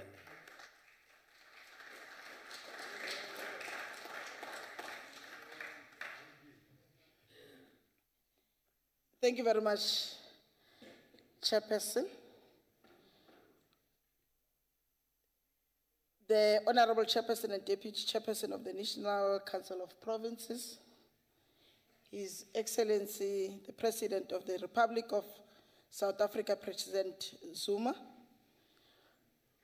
Honorable Premier Masaule, members of the Executive Councils, delegates to the National Council of Provinces, representatives of local government, and fellow South Africans. On behalf of the Premier of Gauteng, Mr. David Makura, it is my privilege to contribute to this debate under the theme, Deepening Unity in Action for Inclusive Growth and Africa's Renewal, reclaiming the legacy of OR Tambo. This debate is taking place shortly after, as a nation, we marked OR Tambo's month, which coincided with the centenary birthday of that colossal leader of our people and global statesman, Oliver Reginald Tambo. As part of marking OR centenary, we in Gauteng City Region hosted the 4th edition of South Africa, Italy Indaba. We dedicated this year's Indaba to the memory and honor of OR Tambo, to whom Italy, and in particular the city of Reggio Emilia, occupied a special place. If I was a good singer, I was going to sing the song that we'll never forget them. Unfortunately, I'm so Brenda Fass. We will never forget the brave and caring people of Reggio Emilia who offered OR Tambo a home during those difficult days of our liberation struggle. Expressing his gratitude to the people of the city in a letter written in his own handwriting, OR had this to say, I quote, "We always carry Reggio Emilia in our hearts. When we speak of Italy, we cannot but think of Reggio Emilia. We are linked with profound attachment and immense gratitude that is hard to put into words," close quote. These profound words remain true and relevant up to this day. In addition to the Indaba, our program in honor of OR Tambo included the hosting of the OR Tambo Sonsini Social Cohesion Games in Ekurhuleni. The games were a fitting tribute to the role played by the former deputy mayor of Reggio Emilia. I'm not very good in some of these languages. Giuseppe Sonsini, whose formidable relationship with OR planted the seeds for stronger and enduring relationship between Italy and the liberation movement, and later between Italy and the free South Africa. In 2015, we had the privilege of hosting Mr. Sonsini's wife, Mrs. Bruna Sonsini, and his son, Ivan Sonsini, in the renaming of the Wattville Library to the Giuseppe and Bruna Sonsini Library. Today, this library stands as a living monument, always reminding us of the strong bonds of the friendship and solidarity we share with the people of Italy. Bonds that OR Tambo played in leading role in establishing. Honorable Chairperson, as a free people who struggled for liberation, benefited immensely from international solidarity, we equally ready to make our own contribution to the advancement and development of others, especially on our continent. We have learned the power of collaborative action and international solidarity as championed by OR Tambo and many in his generation. In particular, as the Gauteng City region, Africa's 5th largest economy, accounting for between 7 and 10% of Africa's GDP, we are fully cognizant of the responsibility we carry to contribute to the economy of our country, of the SADC region, and that of our continent. We view this as our role in driving Africa's renewal, the progressive Africa rising narrative, and the agenda of inclusive growth. In line with this understanding, at the South African-Italy Summit, we ensure the participation of ministers, representatives of government, leaders of business, and state-owned institutions from our sister countries, Zambia, Mozambique, Botswana, and Irogo region in Namibia. This we did as part of promoting regional and intra-Africa trade and investment, as well as trade between our region, our continent, and leading economies of the globe, in this case, Europe. We are of the view that regional integration, intra-Africa trade and investment are among the key drivers of Africa's renewal, the progressive Africa's rising narrative and inclusive growth. For this reason, part of our vision for a transformed, modernized, and re-industrialized Gauteng city region is to be at the cutting edge of the fourth industrial revolution on our continent. Africa cannot be left behind in the fourth industrial revolution. Honorable Chairperson, as part of the work we are doing to promote intra-Africa trade and inclusive growth with SADC, last year we hosted highly successful Invest in Namibia International Conference in Johannesburg. We also participated in the same conference held in Namibia. In addition, we are working with key industry leaders and firms to help Gauteng-based companies access major value and supply chains within SADC and on the continent. Already, Gauteng is leading in the rest of the country in promoting infra-Africa trade. By August 2017, more than 169 Gauteng-based business had 365 investment projects worth 356 billion across major regions of our continent. In July this year, we hosted the second biannual Gauteng Infrastructure Investment Conference with a dedicated focus on promoting infrastructure investment for infra-Africa trade.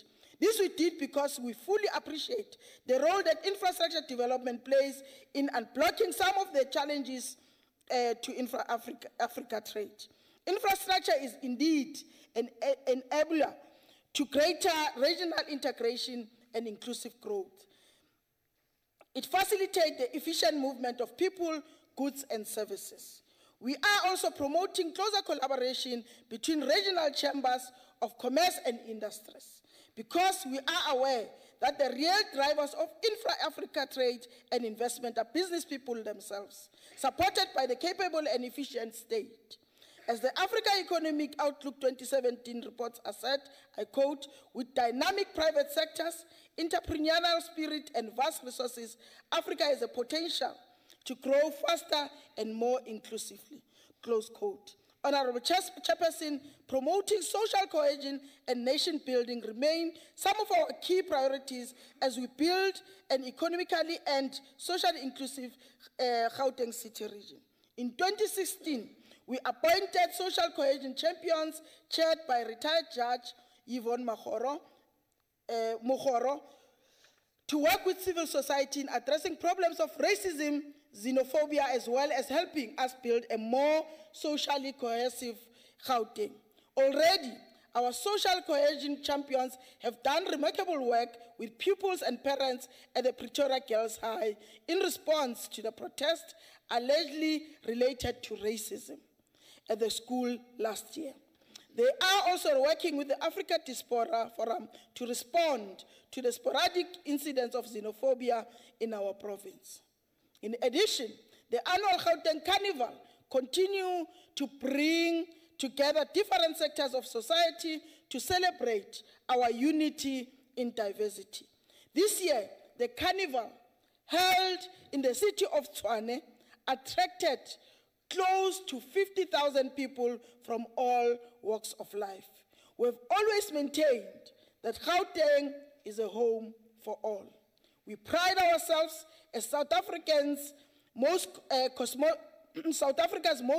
cosmopolitan and Afropolitan province, a melting pot of different cultures and traditions.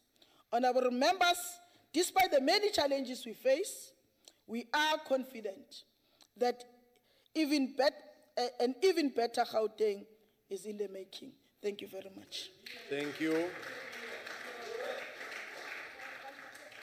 Honorable Kaula.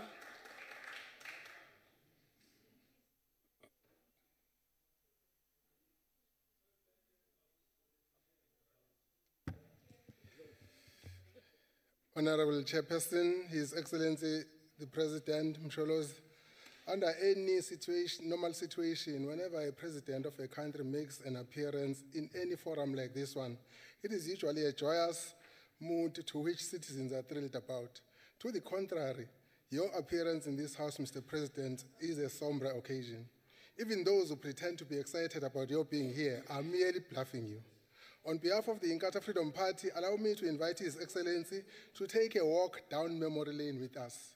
Under your watch, Mr. President, and South Africa has been involved in such an overload of scandals that South Africans can hardly keep pace with them. Your presidency has become extremely volatile and has by substantial degrees exceeded its constitutional limits. During your tenure, South Africa has had, for the first time in the history of our democracy, a president who was declared by the Constitutional Court to have breached his oath of office. We have had the notorious Kandla Gate, in which the president resisted for a very long time. Time after time, South Africans were informed by the presidency and the cabinet that the president had had no knowledge of irregular spending on the project. We were told there had been nothing unbecoming in the project. There was so much of propaganda and spin, twisting and turning that even the presidency and the cabinet ended up contradicting themselves in their responses on the matter, only in the end to find out that the president is conceding and paying back some money. Whether the amount paid back makes some sense or not, only time will tell. Then the stories of Gupta Gate and Gupta Leaks. At one stage, the Honorable President was questioning what was wrong with his son being a business partner and friend of the Gupta family. The same Gupta family who are the ones reported to have manipulated and looted this country out of billions of rands through the likes of Oak Bay and Tegeta. The Honorable Deputy Minister Bheki Cele has publicly stated that some members of the executive have had to submit their CVs to the Guptas before being appointed to the cabinet. The same Gupta family have had their privately hired plane land in the Waterkloof Air Force Base, which is also a national key point air base without any consequences. The same Gupta family, who are said to be ultra-wealthy but have had their family wedding financed through the meager resources of our funds, while many poor South Africans go to bed without any meal. A series of shoddy deals through shoddily arranged meetings have taken place in order for the Gupta family to keep their tabs on every cent and every rand and cent they can manipulatively loot away resources from our country. All this has been happening under your watch. Mr. President, sometimes with instructions from high offices. South Africa is a developing country with a developing economy, but it is one of the countries with the biggest executive. Unemployment, especially among the youth, has grown alarmingly during your time. The inequality gap has widened significantly during your time. The economy of the country has struggled enormously, with some industries relocating away from South Africa and some mining industries shedding jobs and closing down. The country's debt has increased significantly. The midterm budget presentation by the Minister of Finance was a clear indication of how bad the situation has become in our finances. Corruption has soared to uncontrollable proportions in government. The SOEs have actually become the playground of every thief and corrupter. Under your watch, Mr. President, irregular and reckless spending leading to maladministration has reached alarming proportions at all levels of government. Then there is this issue of instability in the country's leadership and contradictions in policy, which is scaring investors. The recent contradictory statements on the nuclear power between the Minister of Finance and the Minister of Energy have been so unbecoming.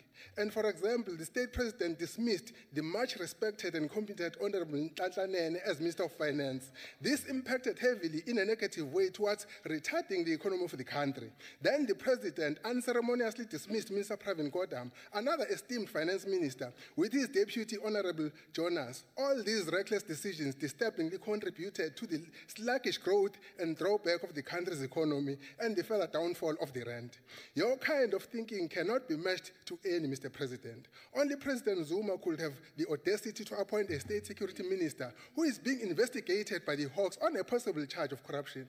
With all the doom and gloom happening in South Africa right now, the leadership of the country by our presidency has shattered all hopes of a prosperous future. However, not all is lost since the electorate is the final arbiter of our actions as politicians. What the electorate did in the 2016 local government elections of gradually cutting down the one-party hegemony in the affairs of our country is what we can look forward to in the 2019 general elections. Referring to the current scenario in our country, this is what Prince Mangosuthu Buthelezi said last week, and I quote, "Dark as it is, there is always hope which must be matched with action. Hope matched with action sustained us during the struggle. It must sustain us now." Close quote. Hence, our hopes for a rescue operation from the reins of political expediency, driven by individualistic desire of self-enrichment and naked political ambition, are pinned on the electorate judgment in 2019. The IFP hopes that these will usher in the real pragmatic principles of multi-party democracy in South Africa. I thank you, Chair. Thank you. Honorable Stock. Thank you very much, Honorable Chairperson. The President of the Republic, His Excellency President Jacob Zuma, the Chairperson of Council, Methandi Modise, the Premier of the Eastern Cape, Honorable MECs, Speakers, Deputy Speakers, distinguished guests, ladies and gentlemen. I actually rise to participate in this important debate, being inspired by the fact that the African National Congress has actually declared this year the year of OR Tambo. It is by no exaggeration that the intellectual and the philosophical genesis of the Constitution and its institutions that we so celebrate today can only be traced in the footprints of this giant of the revolution, the late Oliver Reginald Tambo. From the exploratory talks with the selected influential groups of the Afrikaners to the drafting of the constitutional guidelines for the post-apartheid South Africa, OR Tambo never ceased to champion the kind of society where all can live together with common brotherhood. We owe it to the legacy of OR Tambo and then his generation to defend the Constitution and the legacy of South Africa beyond 23 years being in a democratic state. And then we also need to condemn with the highest possible terms the display of the apartheid regime flag and the singing of the then distem national anthem. 23 years into democracy, it is shameless and it does not have place in a democratic society. The last 23 years of our democracy, Parliament has actually become a narrative of identity formation, institution building, and also the consolidation of the political freedom. We did this not because we chose to, but as part of aligning our institutional culture, systems, and structures with the fundamental values and principles of the Constitution. Part of what we celebrate with great sense of pride is the evolution of the internal institutional oversight mechanism of Parliament. Now, Honorable Chairperson, I think I just need to clarify one thing and draw a distinction between two narratives.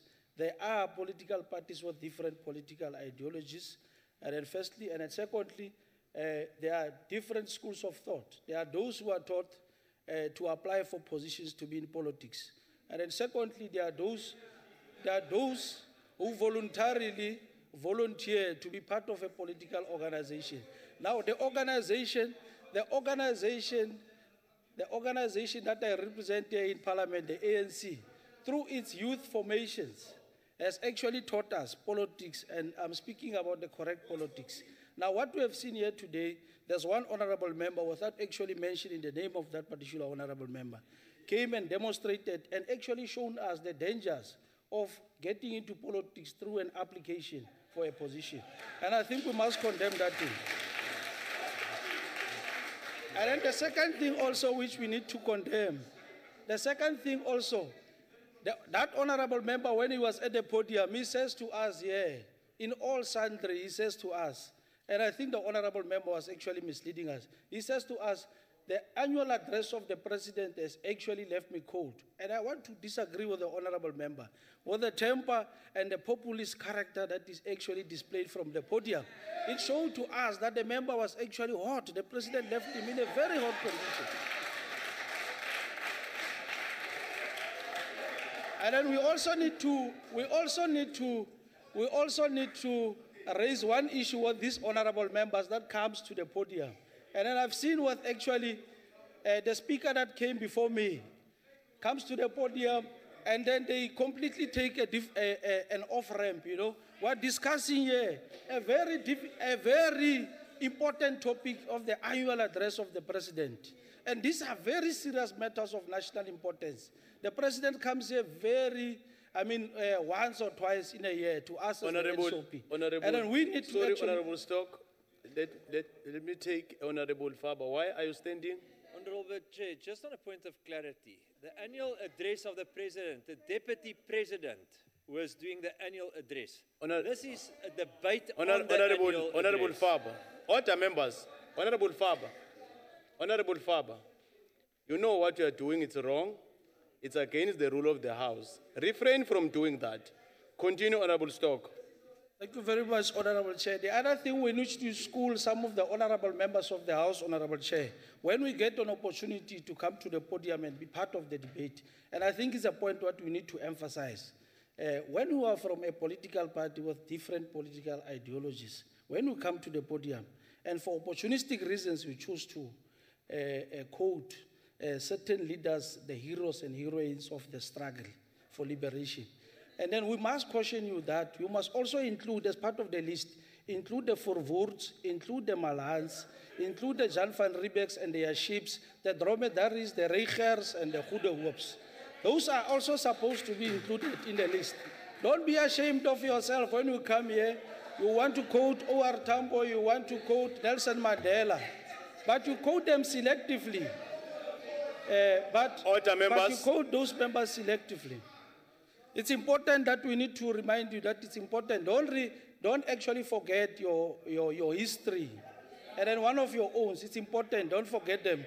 And then honorable member, one of the honorable members said at this podium there, one of the honorable members came to the podium and then also for one or two reasons decided to off-ramp. I was making a point earlier on that this is a very serious topic for discussion. We don't need to come here and want to score cheap political points. And then the honorable member, instead of reading the book, and I'm sure the book that he had here, high in the sky, he has not even read a paragraph of that book. But because he wants to come here and insult our president, he feels comfortable to come here today and show us the books and show us all kinds of things. And one of these honorable members from this political party, when the president was busy addressing the nation and addressing the NCOP, all of them, they came with the books today and we have actually taken note of that fact. And I'm actually quite happy also, Honorable Chairperson, by the response that the president gave in the NA when he was answering questions to this new phenomenon of coming to the House with books and relying on books for political expediency. The president made it very clear in the NA that his responsibility is not to answer books. There are many books that has been written in the name of the president. And I think the president today, we must give the same response to this honorable member. We must give the same response to them because it's a growing phenomenon that is happening all over where the president is going. You will see a lot of people carrying books, and then those are books that they have actually not read. And I think we must make that point here. Under the ANC leadership, the allocation to NSFAS was increased from 4.5 billion in the 2015-2016 to 11.389 billion in the 2016-17 financial year. It's another good story that we need to tell. Under the ANC leadership also, in terms of education, the higher education, the ANC-led government has actually delivered the University of Mpumalanga and then the University of Solplaatje in the Northern Cape, and then the University of Sefako Makgato Health and Allied University in Gauteng. And then we are also quite cognizant of the fact that there are honorable members who also want to make it their business again for opportunistic reasons, to go around and want the President of the Republic to run ahead of processes in relation to the Hare Commission report. And I want to make a point here today that the President must not actually be put under pressure by such people. And then the President must actually follow all processes, consult all the stakeholders. Like for an example, I serve in the Committee of Education and Recreation. Once the president has pronounced in the report, honorable members, let's not run ahead of processes. We'll get our opportunity as members serving in the committee. We'll also get an opportunity as members serving in the different portfolios to also make our inputs and comments in the report. So I think it's quite unfortunate for some of us to run and want to put our president, under pressure for reasons known to yourself. And then on that note, honorable members, I think under the ANC leadership government, we have actually delivered a lot of progress. And then this annual address of the president today, as the ANC, we fully support this annual address by the president. We think that is important, and it's a good thing that the president has actually delivered. On that note, Honorable Chair, let me thank you for giving me such a wonderful privilege. Thank you very much. Thank you. The Western Cape MEC of Finance, Honorable Mayor.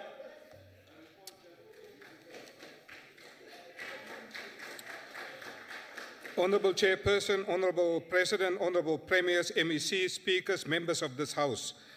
Honorable members, thank you very much for this opportunity to address the NCOP.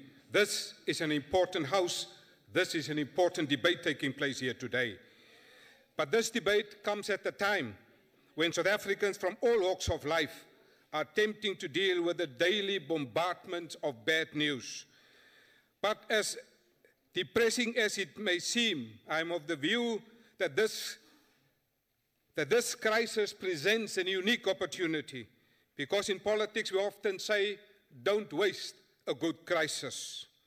But honorable members and Chairperson, I view this as an important debate to honor the past, to learn from the past, but to live into the future. And that future is inclusive growth. That future is sustainable growth. That future is smart growth. And in this context, honorable members, this province of the Western Cape has been consistently investing in infrastructure, education, skills development, health and social welfare, and these has become the agents of economic growth and the conditions for favorable economic development. Our inclusive growth links to the urban, to the rural economies. And so in this particular regard, honorable members, we have the biggest soft fruit industry in the southern hemisphere here in this province. When you have the biggest soft fruit industry in the southern hemisphere, you must link the rural economy with the urban economy. And that's why through our spatial governance framework, honorable members, we have looked at that infrastructure requirements, because the biggest soft fruit industry needs to be exported to the urban market through Cape Town. And in that regard, we have invested the best road infrastructure to support the rural economy, to transport the good of the products into the harbor of the Western Cape. That's what we have done, the best infrastructure to support inclusive growth. Honorable members, Honorable Nzimande, honorable members, we can't be drowning him. We are protected. Continue, honorable member. Thank you, Honorable Chair.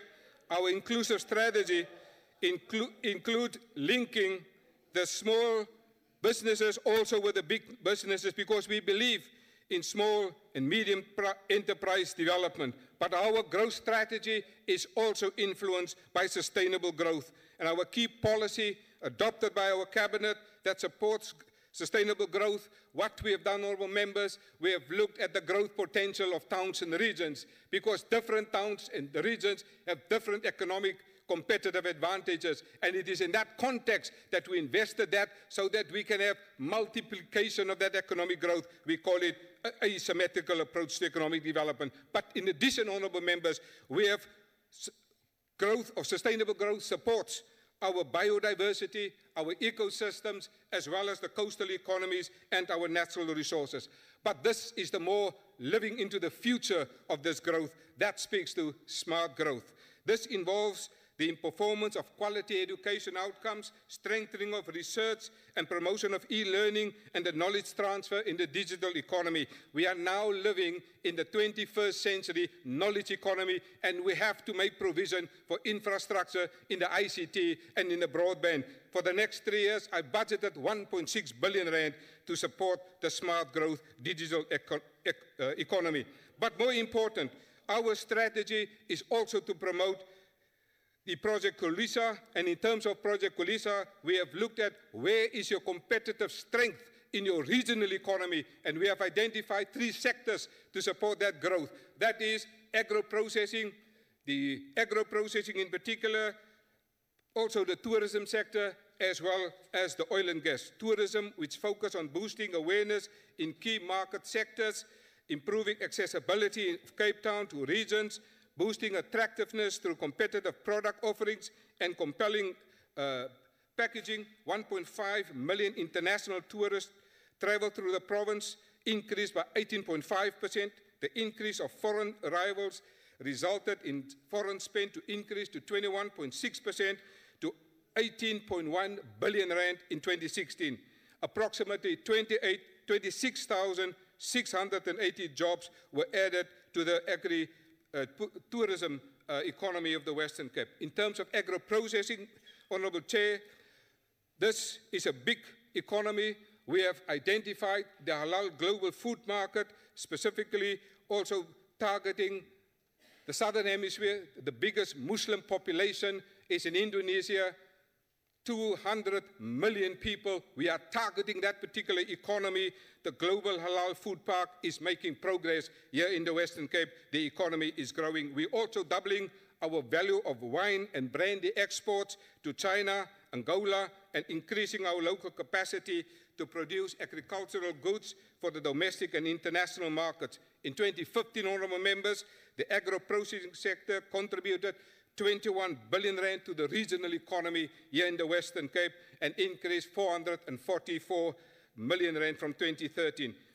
Honourable members, Western Cape fruit exporters, except grape, increased its share of the world export, increasing from 3 billion in 2001 to 25.9 billion rand in 2016. The global halal food market made up 16% of the total global food consumption. The Western Cape economy is making progress. Oil and gas, which will drive the infrastructure, skills development, and enterprise development, as well as marketing condition and promoting the ease of doing business. We have instituted and offers reduction of red tape. Through that red tape reduction, we have already unleashed billions of rands in the economy by stopping red tape. The Western Cape economy is growing. Honourable members, other practical examples to facilitate inclusive growth, the subject of this debate here. We have now 6 halal outward missions, 9.5 litres of wine sales in China, 1.5 million litres of wine sales in Angola during 2016-17. The halal industrial park investor prospectus have been developed for expensive sites, expansion of the Brandvlei Dam capacity project ready for implementation, 10 new direct flights into Cape Town International Airport, economic impact of conference bids raised by 425 million in 2016. Honourable members, in terms of oil and gas, the Western Cape economy is growing. We have already secured many potential investors.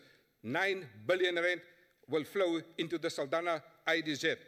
We have also completed the back of the port of infrastructure linking the bridge and the road network. We are making progress in terms of inclusive growth, sustainable growth, and smart growth. Honourable members, the key focus of the Saldanha IDZ is to see the region of Saldanha Bay and the port of Saldanha Bay as a hive of industry and logistics where the surrounding communities and businesses can benefit from sustainable and inclusive growth. Honourable Chairperson, I agree with the Centre for Development and Enterprise. We as a nation in South Africa, we must get South Africa back on track. No use to sugarcoat these realities. We must get South Africa back on track. But how can we do that, honourable members? 7 of the 10 fastest growing economies in the world, they are now on the African continent. 7 of the 10 fastest growing economies.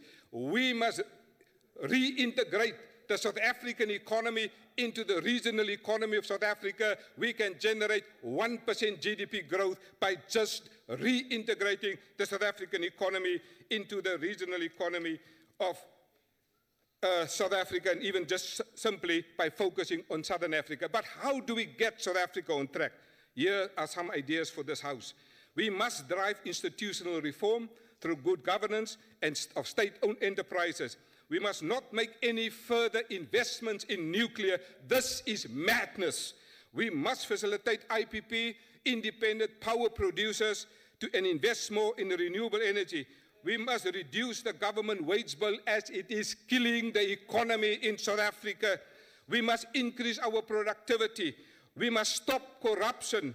And we must start putting politicians in jail, colleagues. We must be honest. We must promote infrastructure-led growth to stimulate also job creation. Here in the Western Cape, we have budgeted 20.8 billion rand for infrastructure-led growth because that gets people into working. But more importantly, as the MEC for Finance, I have now monitored systems in place to monitor every single infrastructure project in the Western Cape, all 30 municipalities, all 11 departments, because we are serious about repairs and maintenance as part of infrastructure development. But honorable members, we have to be very honest in our assessment. Honorable MEC, I'm afraid your time has expired. Thank you, honorable members.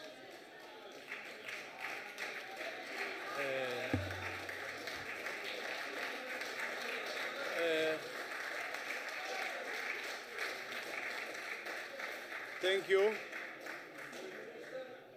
Mphathiswa welitiko letematiko temidlalo nekungcebeleka esifundeni saseMpumalanga umhlonishwa Mahlangu Mabhena.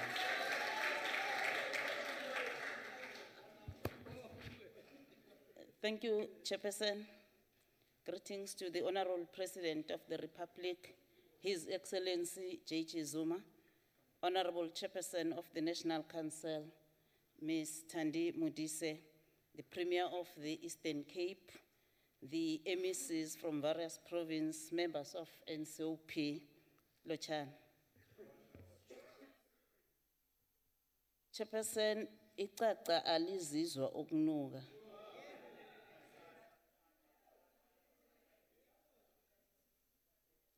Indlu yegagu vele ihlala inetha. Bayakhuluma la mara bakhohlwa iKhayelisha. Anginongena kakhulu kuKhayelisha ngoba abantu basekingeni lapha eKhayelisha. Honorable Chairperson, we are humbled by the invitation to be here in this August and debate about the legacy of the noble visionary leader of the caliber of Oliver Reginald Tambo, who had he been alive this year, he would have celebrated his centenary. We are continuing to pay profound, heartfelt tributes to this gallant fighter whose leadership gave birth to a free and democratic South Africa, and his immense contribution unequivocally paralyzed the apartheid regime. It therefore becomes imperative for all of us South Africans to continue telling the story of OR Tambo so that people and future generations could indeed know that there was once a progressive leader from the village of Nkantolo in the Eastern Cape who never surrendered the quest to liberate our country, and he sacrificed a lot so that our people could be free from the skunk of apartheid. We need to ensure that the words of one of our departed icons, Tata Nelson Mandela, who said when he laid to rest Tambo in 1993, that, I quote, "Let all of us who live say that while we live, OR Tambo will not die, are realized," a close quote. The ANC-led government has honored Tambo for his role in liberating our country, and we are pleased that This year, among other things, his statue was unveiled by the Honorable President, His Excellency Ubaba Ukedle Hlekisa, at the OR Tambo International Airport, and this will ensure that his legacy lives on. Tambo was recognized across the globe as a leader of the oppressed masses of our people, and it is pleasing to see all South Africans from all walks of life paying unreserved tributes to him. We therefore have to look at leaders like OR Tambo to be inspired to eliminate all forms of racism in our country and collectively work towards achieving social cohesion and together addresses challenges that continue to frustrate us, like poverty, inequality, and unemployment. Inequality and unemployment, I'm sorry. Siyathokoza Mongameli Mpumalanga osihelebhe khulu ngokusakhela iuniversity. Izokwazi ukuthi sikhona ukufunda siqede le triple challenge esicalene nayo sibantu abanzima. As we deepen unity in our country and work towards Africa's renewal in honor of Tambo, we need to ensure that our people are lifted from poverty through radical economic transformation so that our economy could benefit all sectors of our population. We need to reverse the economic imperatives brought upon by the apartheid regime and ensure that there is economic inclusivity in all sectors. Freedom and democracy without economic freedom will never be sufficient, as our people need to have access to means of production, and this will give a just practical expression of a free people. We must ensure that as we honor Tambo, we restore land back to the people, and we are happy that the ANC-led government is redistributing our land accordingly to ensure that our people have access to land. OR Tambo served among best leaders in our movement, and he continually engaged with world leaders, but he was always humble and afforded all comrades an opportunity to put their views across and accordingly engage them. Ours is to emulate his leadership and not undermine the will of the people, as that is what will deepen democracy in our country. And as true Democrats, it is upon all of us to deepen democracy by safeguarding institutions that are meant to protect our democracy and eliminate the opportunistic tendencies of supporting democracy only when our will prevails. As we honor Tambo, we call on youth in our country to follow in his footsteps, as he was elected in the National Executive Committee of the African National Congress at the age of 30 years, and he was also elected as the Secretary General of the ANC, age 36, and he led a disciplined militant offensive against the apartheid regime, and therefore young people must be disciplined agent of change in our country. South Africa today needs vibrant ideas that will respond to challenges that our people face in their day-to-day lives, and working together, we will make our country better and better in honor of Oliver Reginald Tambo. Ngiyathokoza. Thank you. Councillor Stofile, Salga.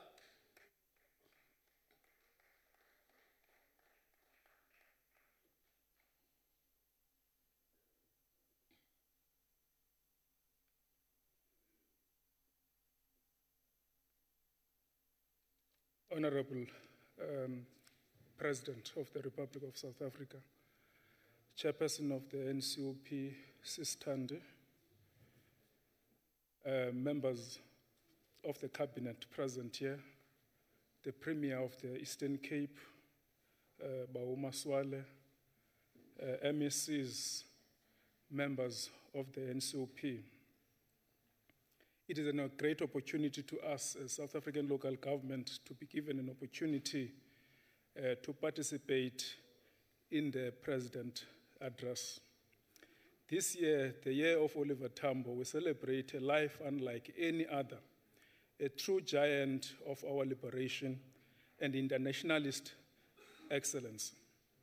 As the people of South Africa, we remain esteemed, indebted to OR Tambo and many other struggle icons, heroes and heroines, for their sacrifices in pursuit of a non-racial, non-sexist, and democratic South Africa. Oliver Tambo dedicated his entire life in pursuit of not only a political freedom, but that of a justice and economic emancipation for all. He understood that political freedom will be of little value for as long as the majority of Black Africans remains poor and marginalized. Addressing the 60th Congress of the South African Communist Party in 1981, Oliver Tambo has this to say: "The objective of our struggle in South Africa, as set out in the Freedom Charter, encompasses economic emancipation. It is inconceivable for liberation to have meaning without a return of the wealth of the country to the people as a whole. To allow the existing economic forces to retain their interest intact is to feed the root of the racial supremacy and exploitation, and does not represent even the shadow of liberation. It is therefore a fundamental feature of our strategy that victory must embrace more than formal political democracy, and our drive towards national emancipation must include economic emancipation," close quote. As we remember this great icon, the lessons that we must learn from this leader passes on all of us. Oliver Tambo taught us that the power of dialogue over physical confrontation, the power of ideas, the power of reasons, but most importantly, the need to study not only those who agree with you, but those who do not agree. The hard sacrifices Oliver Tambo will be in vain if we did not emulate the values he stood for. Honorable President, today we face a different struggle, that of chronic level of unemployment, poverty, and growing inequalities. What makes our modern day's challenges even more peculiar is that the era of radical character, in that the level of poverty are indeed linked to race and geography. It is indeed these injustices that Oliver Tambo fought so hard against in his pursuit for South Africa that is free from racial prejudice, one where there is an equal opportunity for all, regardless of race, creed, or social status. Oliver Tambo also led the African National Congress delegation to the formation of the Organization of African Unity in Ethiopia in 1963. The OAU at that time, character, are values that Oliver Tambo stood for and are still relevant today for Africa and South Africa. That is to promote unity and solidarity of African states, to consolidate and intensify their cooperation and efforts to achieve a better life for all people of Africa, to defend their sovereignty, their territory, integrity, and independence, to eradicate all forms of colonialism from Africa. Our future as a country, as an economic bloc, as a continent, is premised on the well-being of all our neighbor states and African states. For this reason, we call for a greater unity of action at every level of state and government. At all the level of local government, we need greater dialogue and understanding of regional and intra-regional competitiveness. An understanding of the local government and their economies, especially adjacent to our borders and border towns, is a first step. Understanding the regional dynamics along regional corridors is of strategic value. The opportunities and constraints and the role that municipalities need to play in responding to these issues such as infrastructure requirements, safety, border processes, as example, need to be re-examined in the context of stronger trade for the benefit of all regional parties. Our cities need to establish partnership directly with cities with competitive synergies, but also of regional importance. Important matters from safety of women across border trades right up to business linkages and foreign and direct investment, while ensuring inclusivity of local labor and business, need to be explored and strengthened.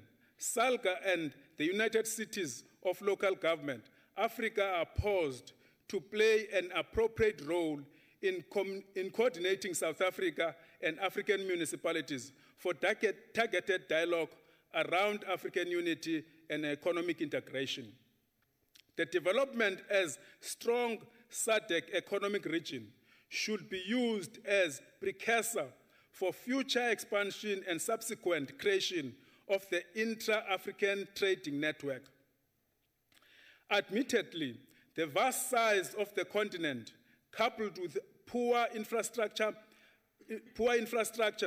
make trading at all continental scale extremely challenging.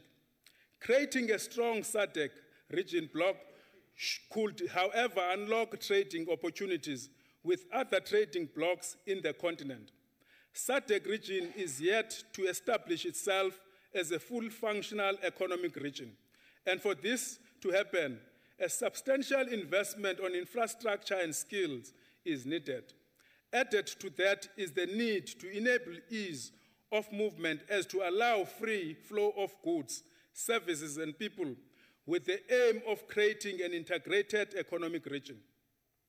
Regional integration has proven to be a resounding success in many parts of the world and has been pivotal in accelerating regional economic growth, creating jobs, building stronger institutions, and reducing poverty and economic disparity. The future of South Africa depends largely on how well it is able to integrate and harness its resources, assets, and its human capital for inclusive development. The key cities, ports, borders, towns, and regional corridors, with the key strategic infrastructure, partners, DFI, government, department, and local government, need to work in unison to promote trade, identify key blockage in trade, whether institutional, financial, infrastructural, or from a safety and security perspective. While key strides investment have already been, a greater cooperation, especially of a local government along these key nodes and corridors, is the key to ensure inclusive local economic development. Local businesses, local labor need to be brought online and into the mainstream of a key regional initiative.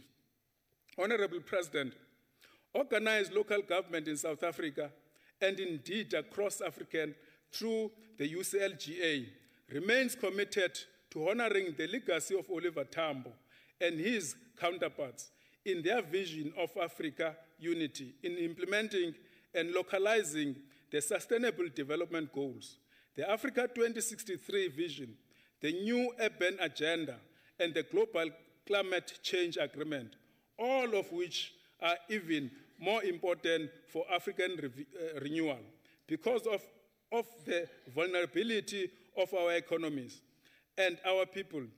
Inclusive necessarily means location. Local government is both a conduit an agent for localized development. Local government is ready to work with government in changing because people are living in local government. And that is why I was a little bit thinking happy to see my honorable member quoting a book. I thought he's going to quote a recent research that Salga made on the killing of councillors, because it's a threat to democracy in our country. If you kill councillors and kill our women and children, and therefore you must forget about communities to have a belief that they are safe. Thank you very much. Thank you. There was Zulu Natal, MEC of Economic Development and Tourism, Honorable Zigalala. Thank you, Honorable Chair. The President of the Republic of South Africa, His Excellency President J.G. Zuma, the Chairperson of the NCOP, Honorable Thandi Modise, the Premier of Eastern Cape, Honorable Phumulo Masualle, Speakers and MECs present, Honorable members of the NCOP, ladies and gentlemen, maybe before one proceed, let me make a comment or two just on a few issues raised by some who unceremoniously visited this podium. Among them is an honorable member of this House, Mr. Kaula.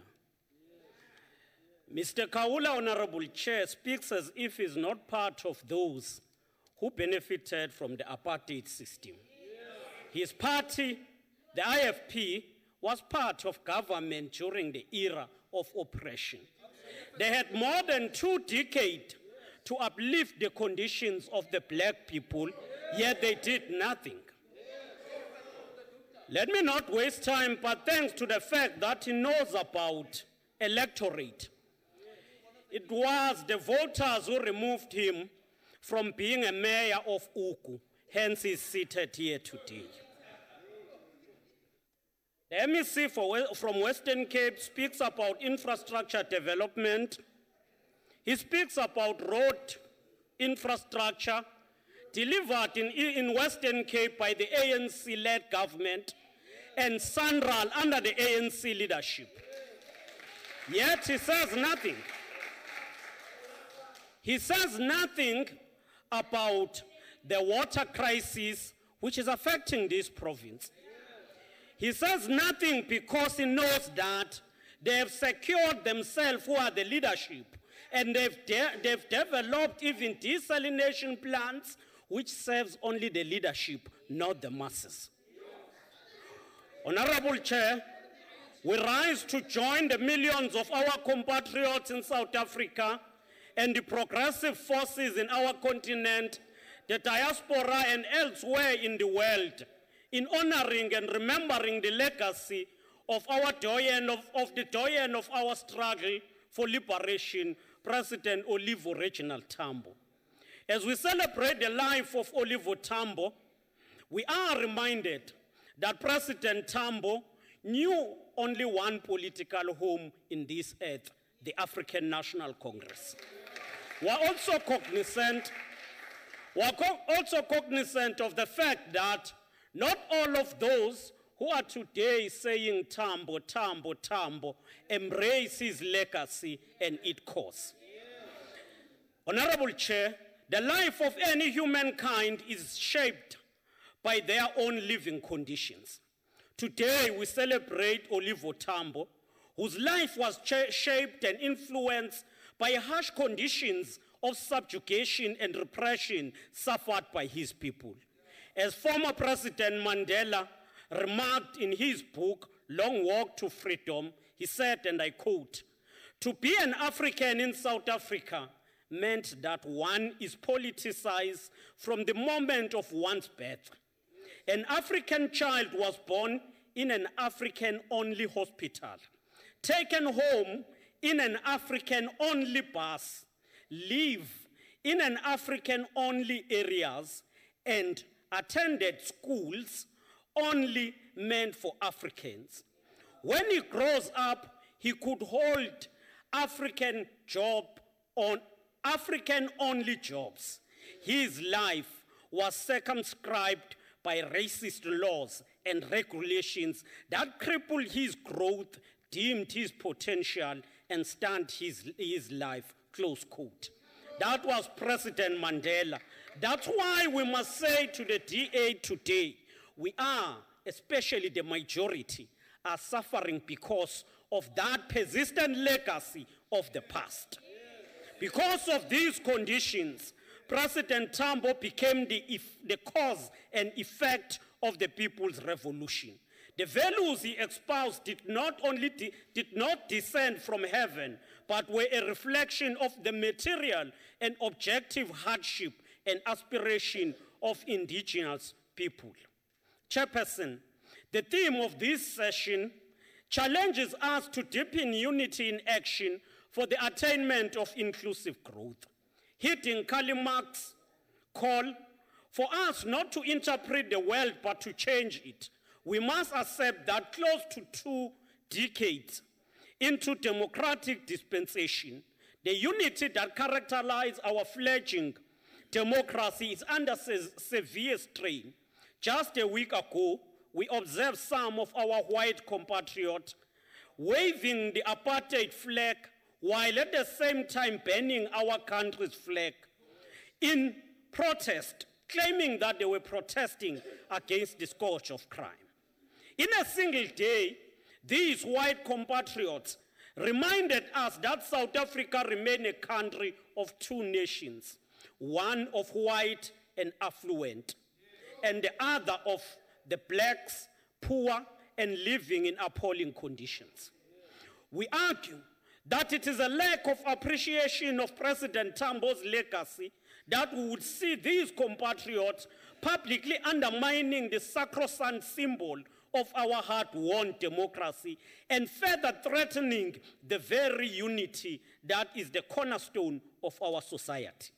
Chairperson, I believe we all accept that the apartheid was a system of capitalist exploitation based on national oppression. If we agree, we will therefore agree that the main task of eradicating the legacy of apartheid is to alter the ownership patterns of means of production for the benefit of the excluded majority. In this regard, radical economic transformation is a necessary building block for the society we envisage. It is a fact that according to the 3rd quarter outcomes of the quarterly labor survey, the majority of the unemployed are black Africans, followed by coloreds. Then you will have Indians and white at 16% and 10% respectively. The poverty statistics point to the same trend, that poverty affects the Africans, followed by coloreds.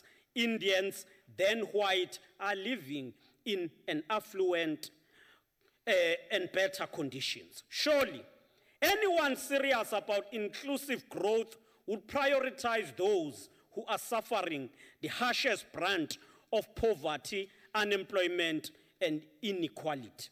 None of us will argue that this state of affairs is as a result of the persistent apartheid legacy. Namuhla mntwana enkosi, sengathi siyakhuluma nje, engazathi nangekho lundi ni benefita kwi-apartheid system eyayikho. Chairperson, in 2013, the provincial government of KwaZulu-Natal conducted an initial inquiry looking at the manner in which the public procurement budget are spent and who received the biggest lights. Among the conclusion of the inquiry stated that, and I quote, "When one considers the demographics of KwaZulu-Natal, it appears that there is no relationship between procurement expenditure of the province and its demographic profile.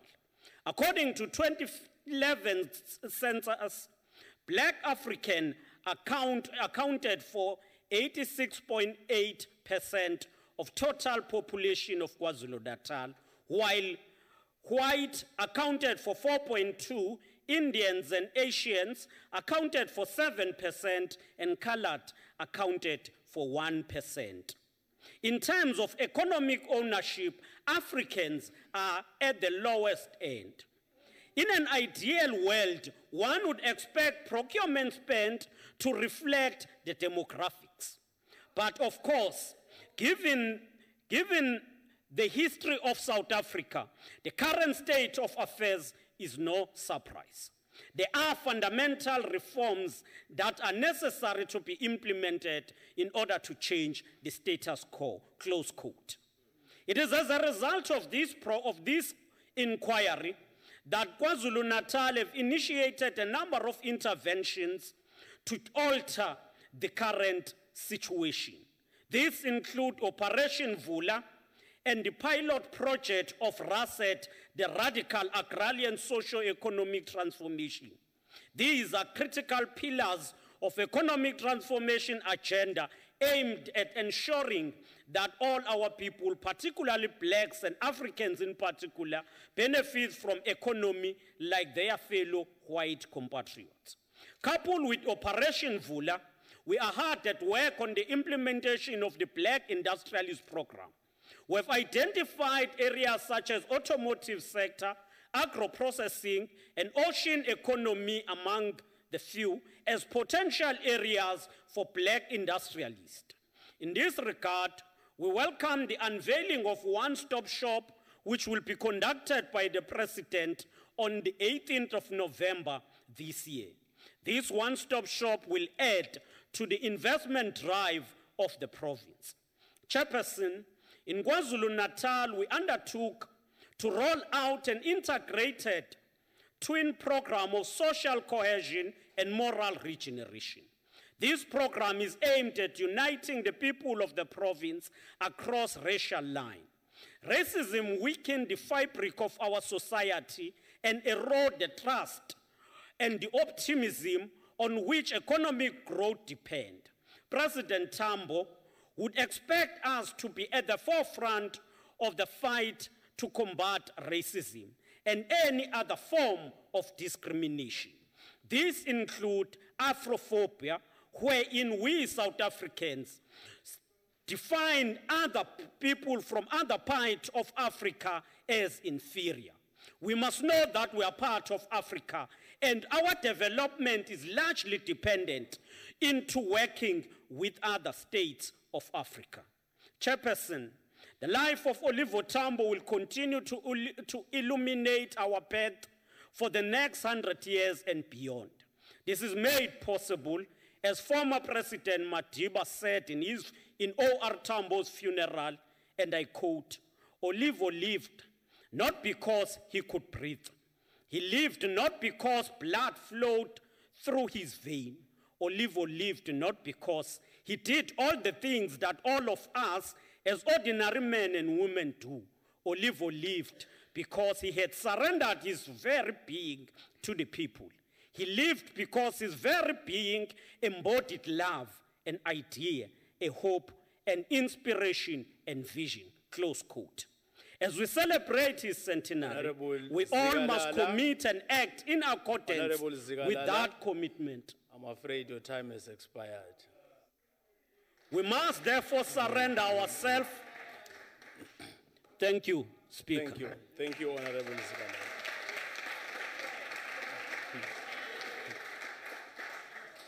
Honorable Julius.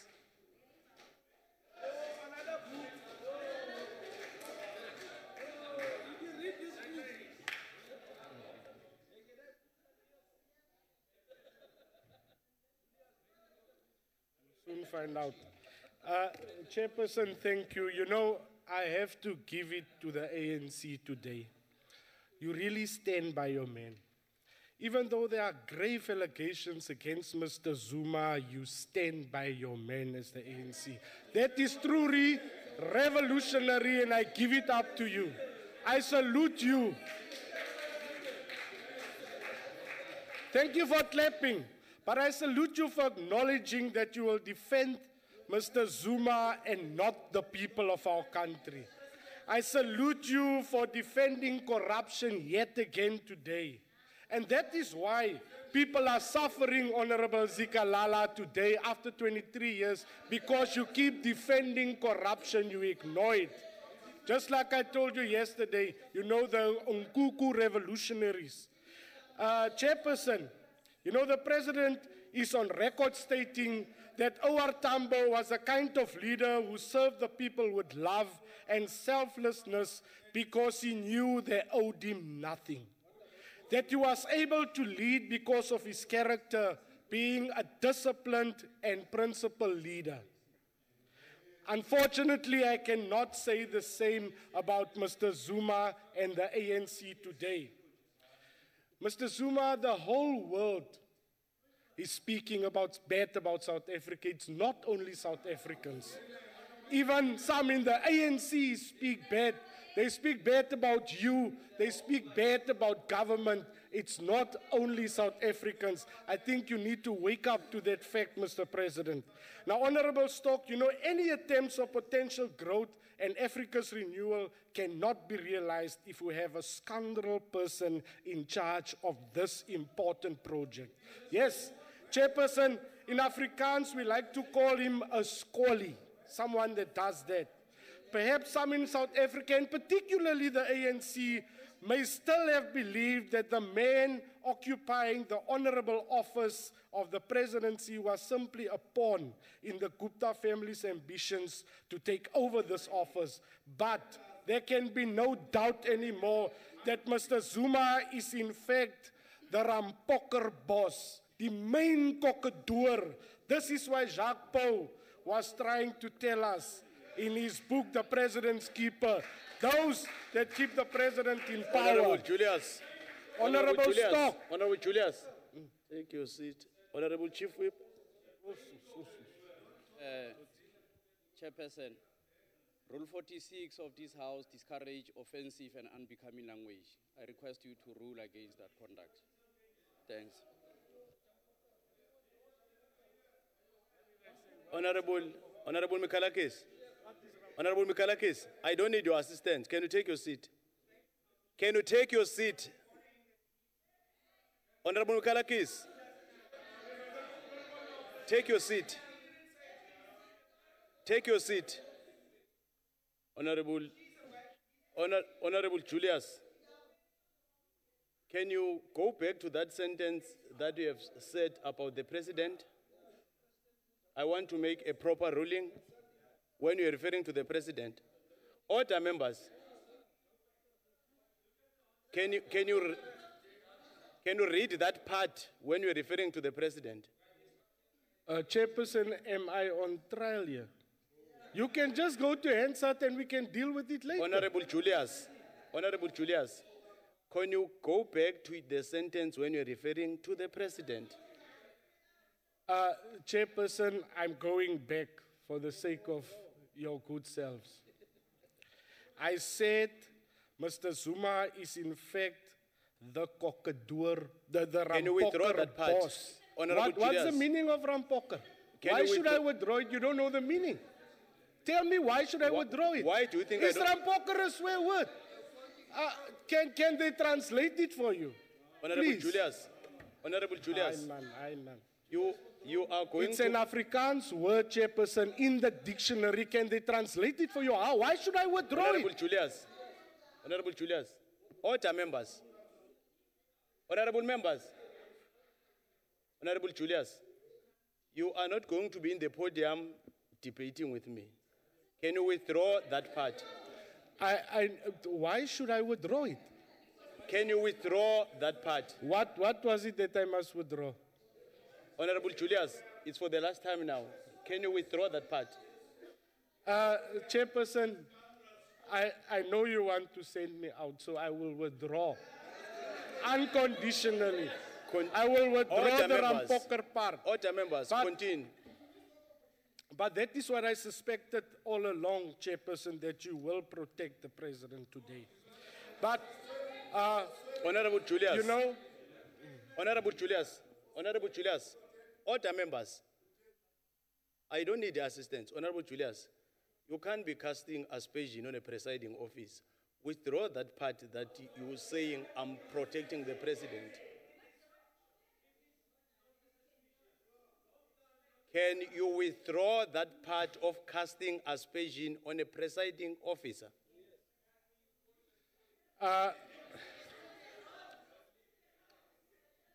Yeah, that's what you would like. Order, members. So that you can steal more. I withdraw. Take your seat, Faber. Honorable Faber, I've made a ruling. If order, members, I've made a ruling. Honorable members, I've made a ruling, and if you've got a problem with my ruling, there's a procedure. Continue, Honorable Julius. You know, House Chair, I leave that. But Honorable Stock, you know, books are great sources for acquiring knowledge. It's not your enemy. It's not your enemy. I think you should, I can give you this one so that you can read this one. You'll open your eyes and stop being an Nkuku revolutionary. You know what? You seem to be allergic to books. You will never learn something. No wonder, I wonder how you got here. You don't even want to read. How you got here? Are you appointed? You know, Chairperson, but this is why things are happening like this in South Africa. Sorry, Honorable Julius. Honorable members, it's also going to be protected. We're not going to be drowning him. Heckling is allowed, but we can't drown him. We are protected. Continue, Honorable Julius. Thank you. House Chair, this is what is happening in South Africa. Those in power are enriching themselves using state resources and institutions, and you keep on denying it in the ANC. Instead, you protect those instead of the people.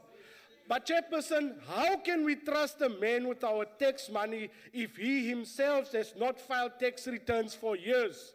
He is alleged to have received 1 million per month while he was president and did not disclose it.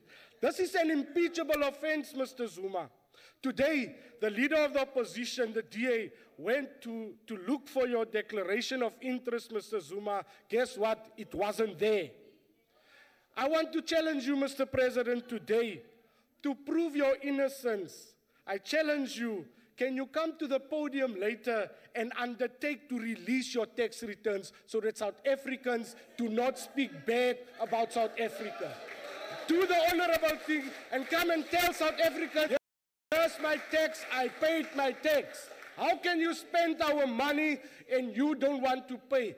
All of us must pay as South Africans, but the sheepish ANC MPs here, you're paying tax, the man is not paying tax, and you say nothing about it. And you want to spend our money. Sorry. You are also alleged to have aided illicit tobacco smugglers and benefit from the proceeds of illegal income in South Africa, and you use the state security. Honorable, no. I'm recognizing Honorable Dlamini.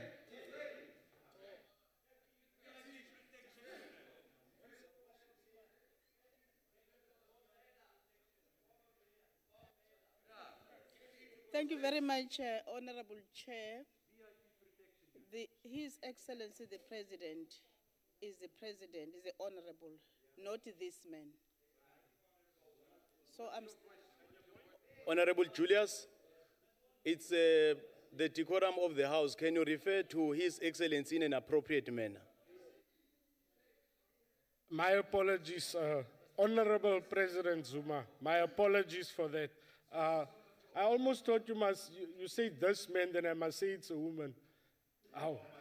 No, Honorable President. Yet, you know, you want us to speak about unity, economic growth, and OR Tambo's legacy today, but the truth has always a way to come out. We know what you want to hide. We know what you want to hide. You keep on with other issues, while the looting is going on elsewhere. That's why I referred to yesterday as an Nkuku revolutionary. You just eat and eat and eat, all the keep, and you keep the president in his power. You know, South Africans must by now know that the ANC gave us President Zuma, and they continue to defend it, just like we saw today. You know, in a DA-led government, we will root out this corruption. It's the only way South Africans can get a better government. Root them out, and we'll take out all those Honorable criminals Julius, like Honorable we do in Julius. Johannesburg, in Tshwane, Honorable and Julius. Nelson Mandela Bay, where Honorable we Julius. govern. I thank you. Your time has expired.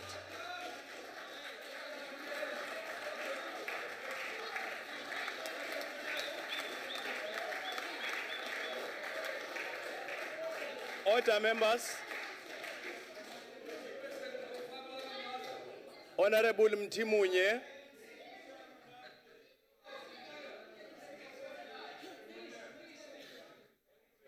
Order.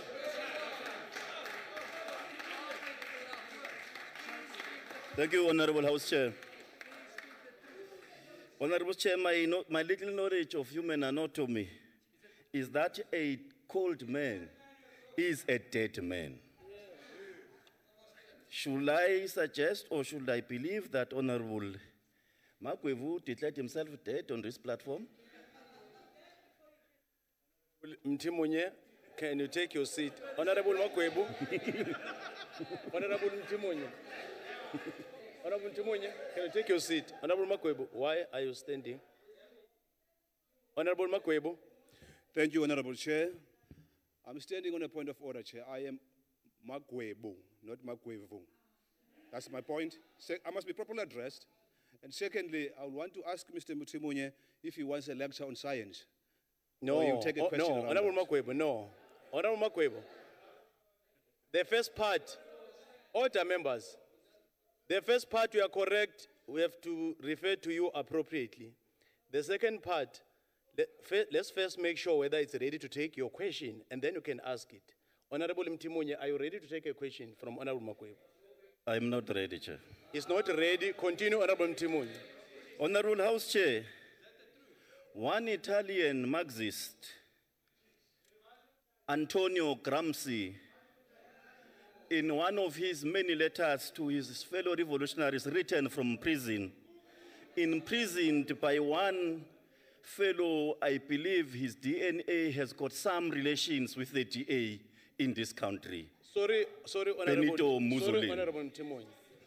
Honorable members, if other members are complaining that they can't hear, no, members are complaining that they can't hear. Let's have order. Continue, Honorable Mtimunye.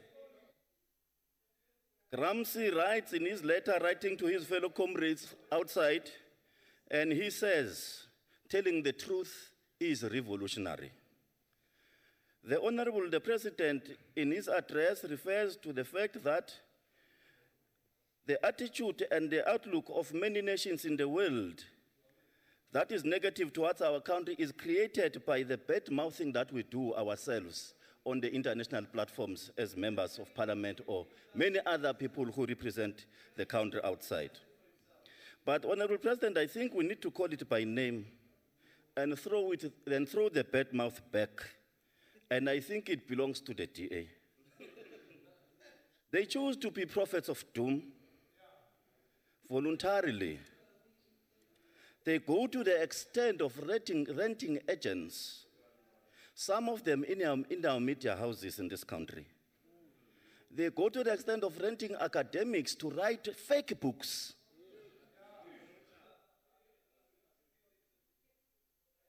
And they rent some organs of civil society who will take the government of the day every day to court. And I want to believe, Honorable Chair, it is all about derailing the democratic project that we are, as the ANC, were leading in this country. And they are not going to succeed. This revolution is about the people. It is for the people. And the people, led by the ANC, will pursue this revolution to the latter. Chairperson and His Excellency the President, you said in your address that you are just about to release your statement on the free higher education. We want to lobby you, Honorable President, that when you do so in the best interest of the working class child at higher education level. And that will go a long way in deepening our democracy. You also make reference, Honorable President, to the fact that social grants are an instrument that are used by the government of the day to alleviate poverty.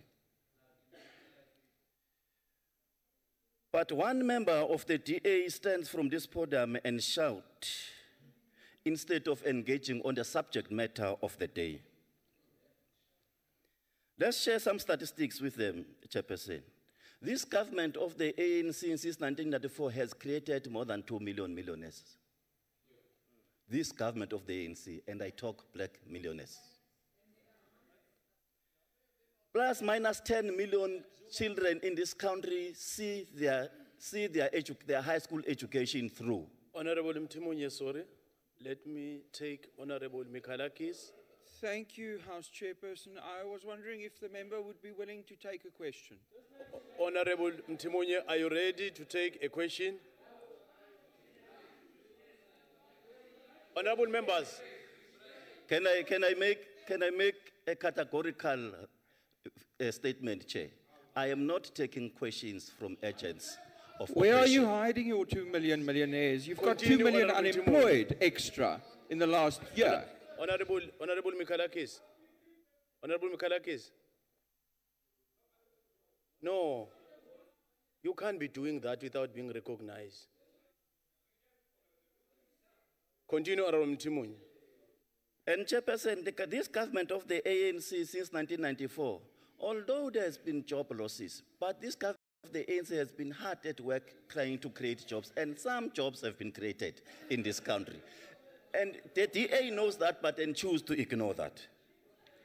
But in your statement also, Honorable President, you make reference to the fact that struggle was not about political freedom only, it was also about economic freedom. We agree with you fundamentally, Honorable President. And we agree with the radical economic transformation program that you refer to as policy of government. And we want to emphasize the fact that this is necessary for the working class, Honorable President. The structure of the ownership of the economy of this country cannot remain in the hands of the few white minority. It cannot happen, and we're expected to smile at least. We must change the structure of the ownership of this of the economy of this country without being apologetic, and we must just do that. Honorable Chairperson, House Chair,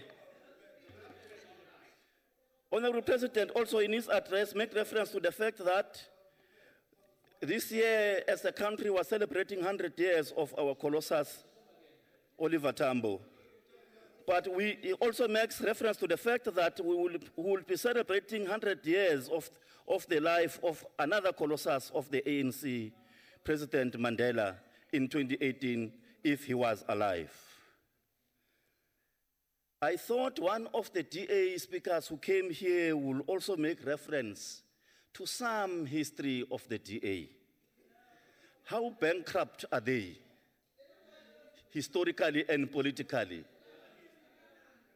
And wasted an opportunistic moment of taking the podium and reclaim their history of contributing to the liberation of this country, but they choose to say nothing.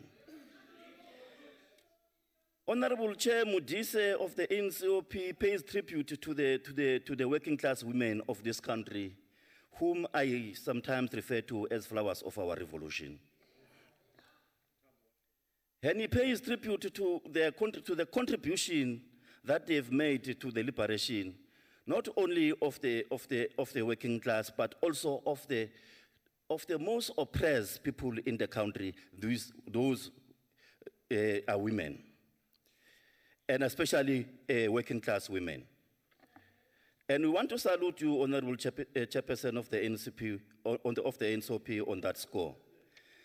And we want to recognize the fact that the struggle should continue in this country to liberate our women. Because we want to believe, actually, these are the people who are most economically oppressed.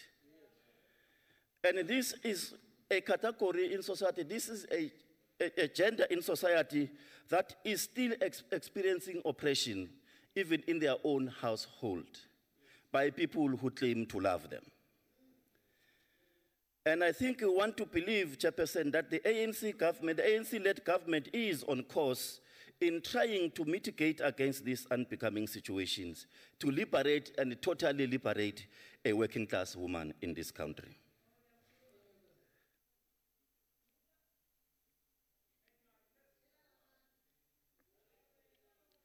I will not bore and waste your time, Honorable House Chair, responding to what Honorable Kaula would have addressed. I think Comrade Sihle Zegalala would have sufficiently addressed Honorable Kaula. I regard Honorable Kaula with high respect, and I have high respect for the leader of the IFP.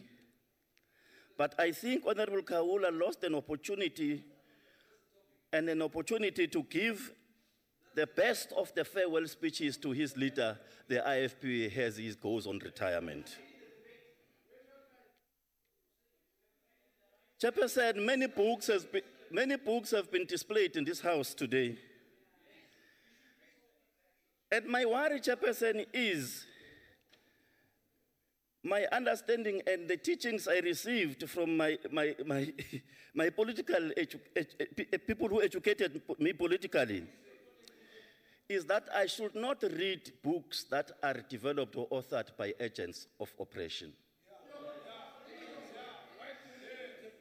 And although in the teachings of Gramsci, it is necessary to understand the color of the enemy, it is also important to understand the smell of the enemy.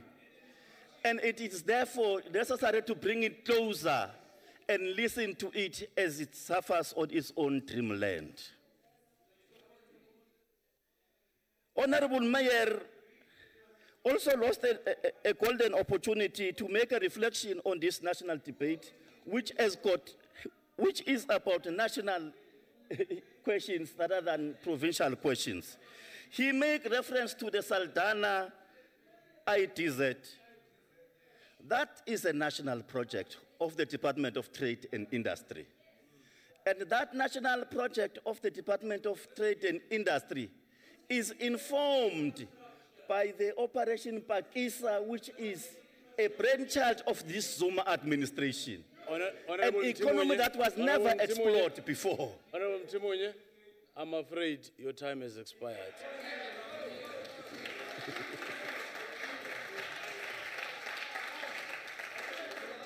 Order, members. Let me invite His Excellency President J.G. Zuma.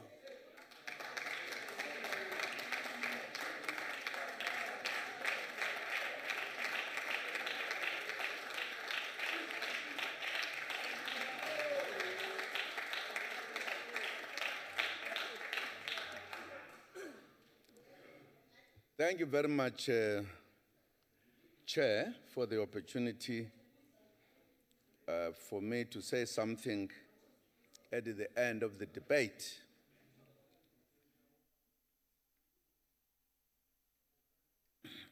Chair, my understanding is that our parliament is an area from which we discuss the matters of the country. It's a place where opposition parties must use the opportunity to present, in whatever discussion, their alternative policies, their approach and objectives, so that they can influence the voters in the country during the elections to vote for them. Each and every opportunity they get, they should be persuading the voters. The problem that I have with the opposition parties, they don't use the time for the benefit of their parties. But also, my problem is that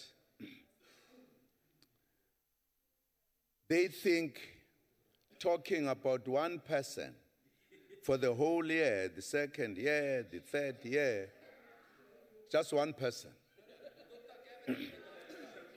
They think it is an important thing, whilst the country is facing a lot of challenges. They are not constructive, so that in the opposition you can learn something. That's a problem I always face when I deal with the opposition, that what is it that is useful that you can gain or learn from this opposition? They now have a new tendency of carrying the books that written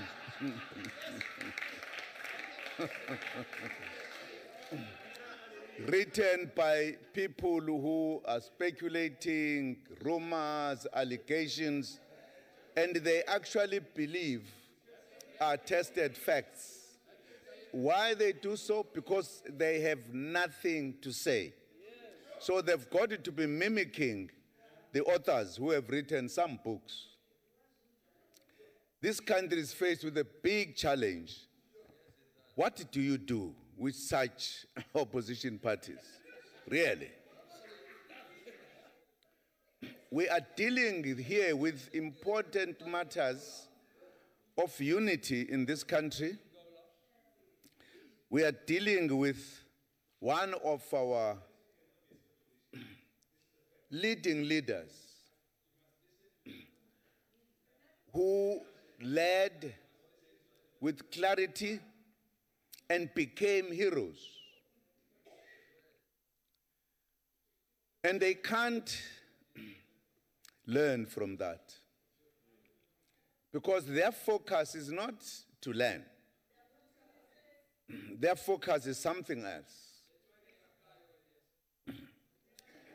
They have all the books that you can think of.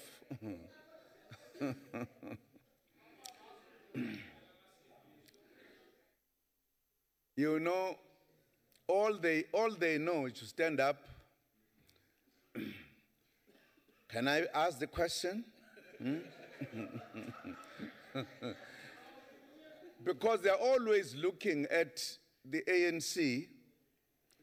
Whenever they open their mouths, they're not talking about their parties. What can they do, etc. They're talking about the ANC. Always. What can you learn from them, really? Nothing. Nothing. There's no honesty. Can't learn any honesty. They've got nothing. They've got no honesty. You can't even talk about your history, that we're one of the oppressors. You must be saying, please forgive us, we were wrong. Sorry, Honorable President. You must also be saying, we realized our mistakes. Honorable President. If we were honest, you would be saying, we realized our mistake. And then we'd be apologizing. Honorable President. There's no honesty. Sorry, Honorable President. Oh. Honorable Julius, why are you standing? Sorry, Honorable President, I see you are on a roll, but Chairperson, the President is casting aspersions on other members here by saying they are dishonest. Can you please ask the President to withdraw like you asked me to withdraw? Please. Honorable members, I don't need any assistance. I've been very constant to say that.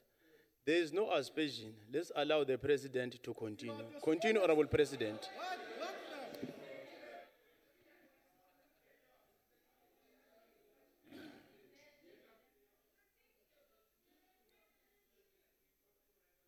Continue, Honorable President. Oh, thank you very much. Continue, Honorable President. Now, even if you want to help them by telling them what is happening in the country, when you are talking, they are not listening. I don't think they've got the capacity to listen or to differentiate the wrong and the right. We are faced with a problem. We are faced with the problem, of course, to run a country is not an easy matter because we have got to carry all the citizens, even those who are just fellow travelers, in the process of going to prosperity. Us carry them.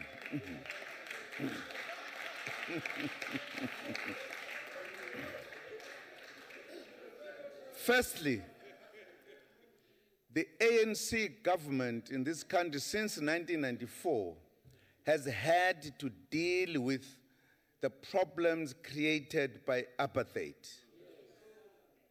We are still dealing with them. They are serious problems. People talk about the economy, whatever problem the economy is facing, and they don't tell you that, in fact, this economy was mismanaged by apartheid in a big way. The huge majority of this country were deliberately excluded from the economic activities. And that's why we've got problems today. If you talk about unemployment, was created deliberately. That's why we've got people today who don't have skills because they were not allowed to empower themselves with education, because the policy was you can't educate them because they will never do the work that belongs to the whites. And that's why we have got many people who are struggling with education. That's a problem we are faced with. They can't face that fact. They don't want to hear. Of course, they've got others who also had some governments, which were called homeland government. I don't know what type of government. Homeland government. We've got a country with a government, and we have got this place where there's a part within the country where is the home of some people. Then we are given a government. They don't even talk about that to say we came from a problem. You helped us. They are standing here precisely because they can't say anything. They must talk about individuals. They must talk about individuals. It's an unfortunate situation we are faced with. That is our opposition. Unfortunately, they will never grow. Precisely because of that behavior, they will only have very limited votes just to give them a small little time in government. The ANC will always win because it talks about the issues of the people. As we made the presentation here, we were saying what we have done. We were giving a report of what this ANC has done. They can't talk about it. They can't talk about it. They can't engage it. They must then come with the books. And this is the book. This is the book. Here.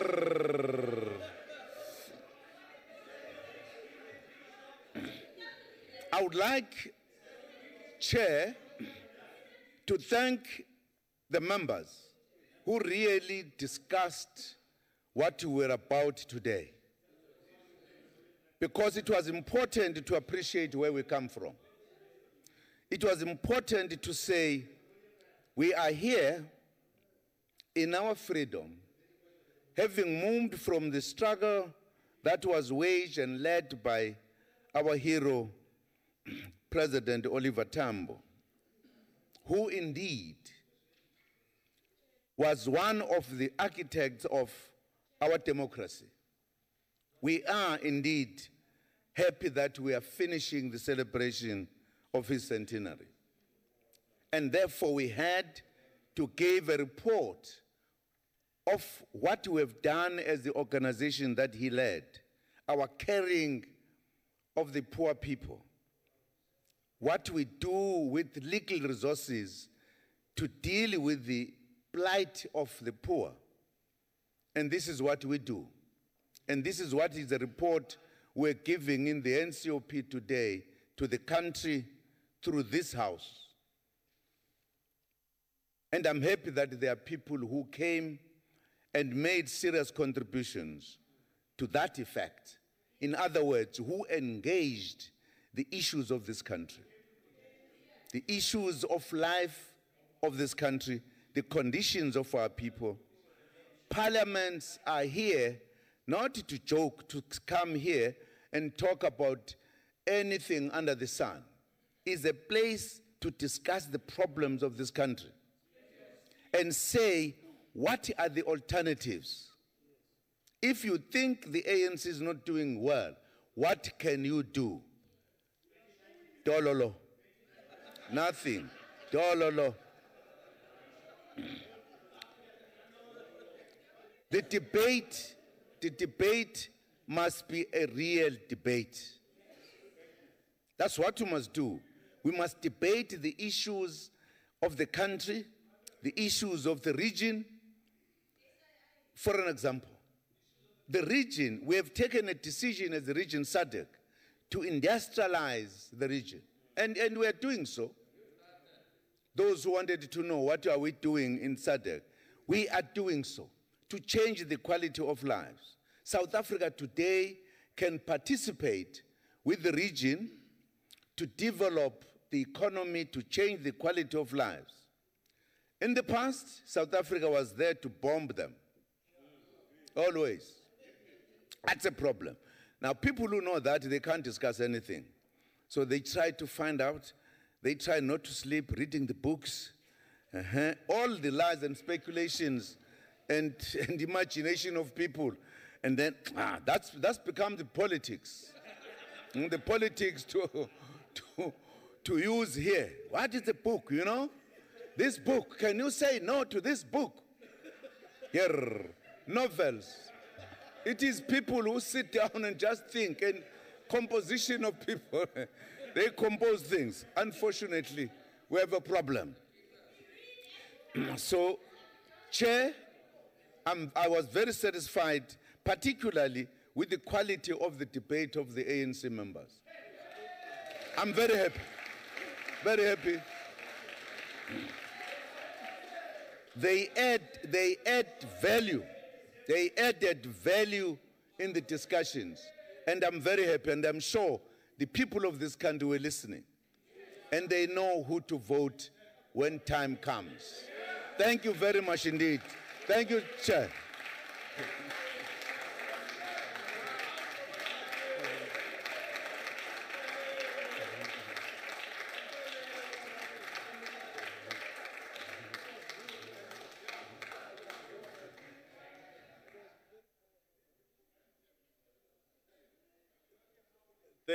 Thank you, honorable members. That concludes the debate. I would like, on behalf of the Chairperson of the National Council of Provinces, Memo Dise, to thank His Excellency, President J.G. Zuma, for availing himself to come and address the National Council of Provinces. And our special delegates, MECs, premiers present today with us here. Members are requested to remain standing until the procession has left the House is adjourned.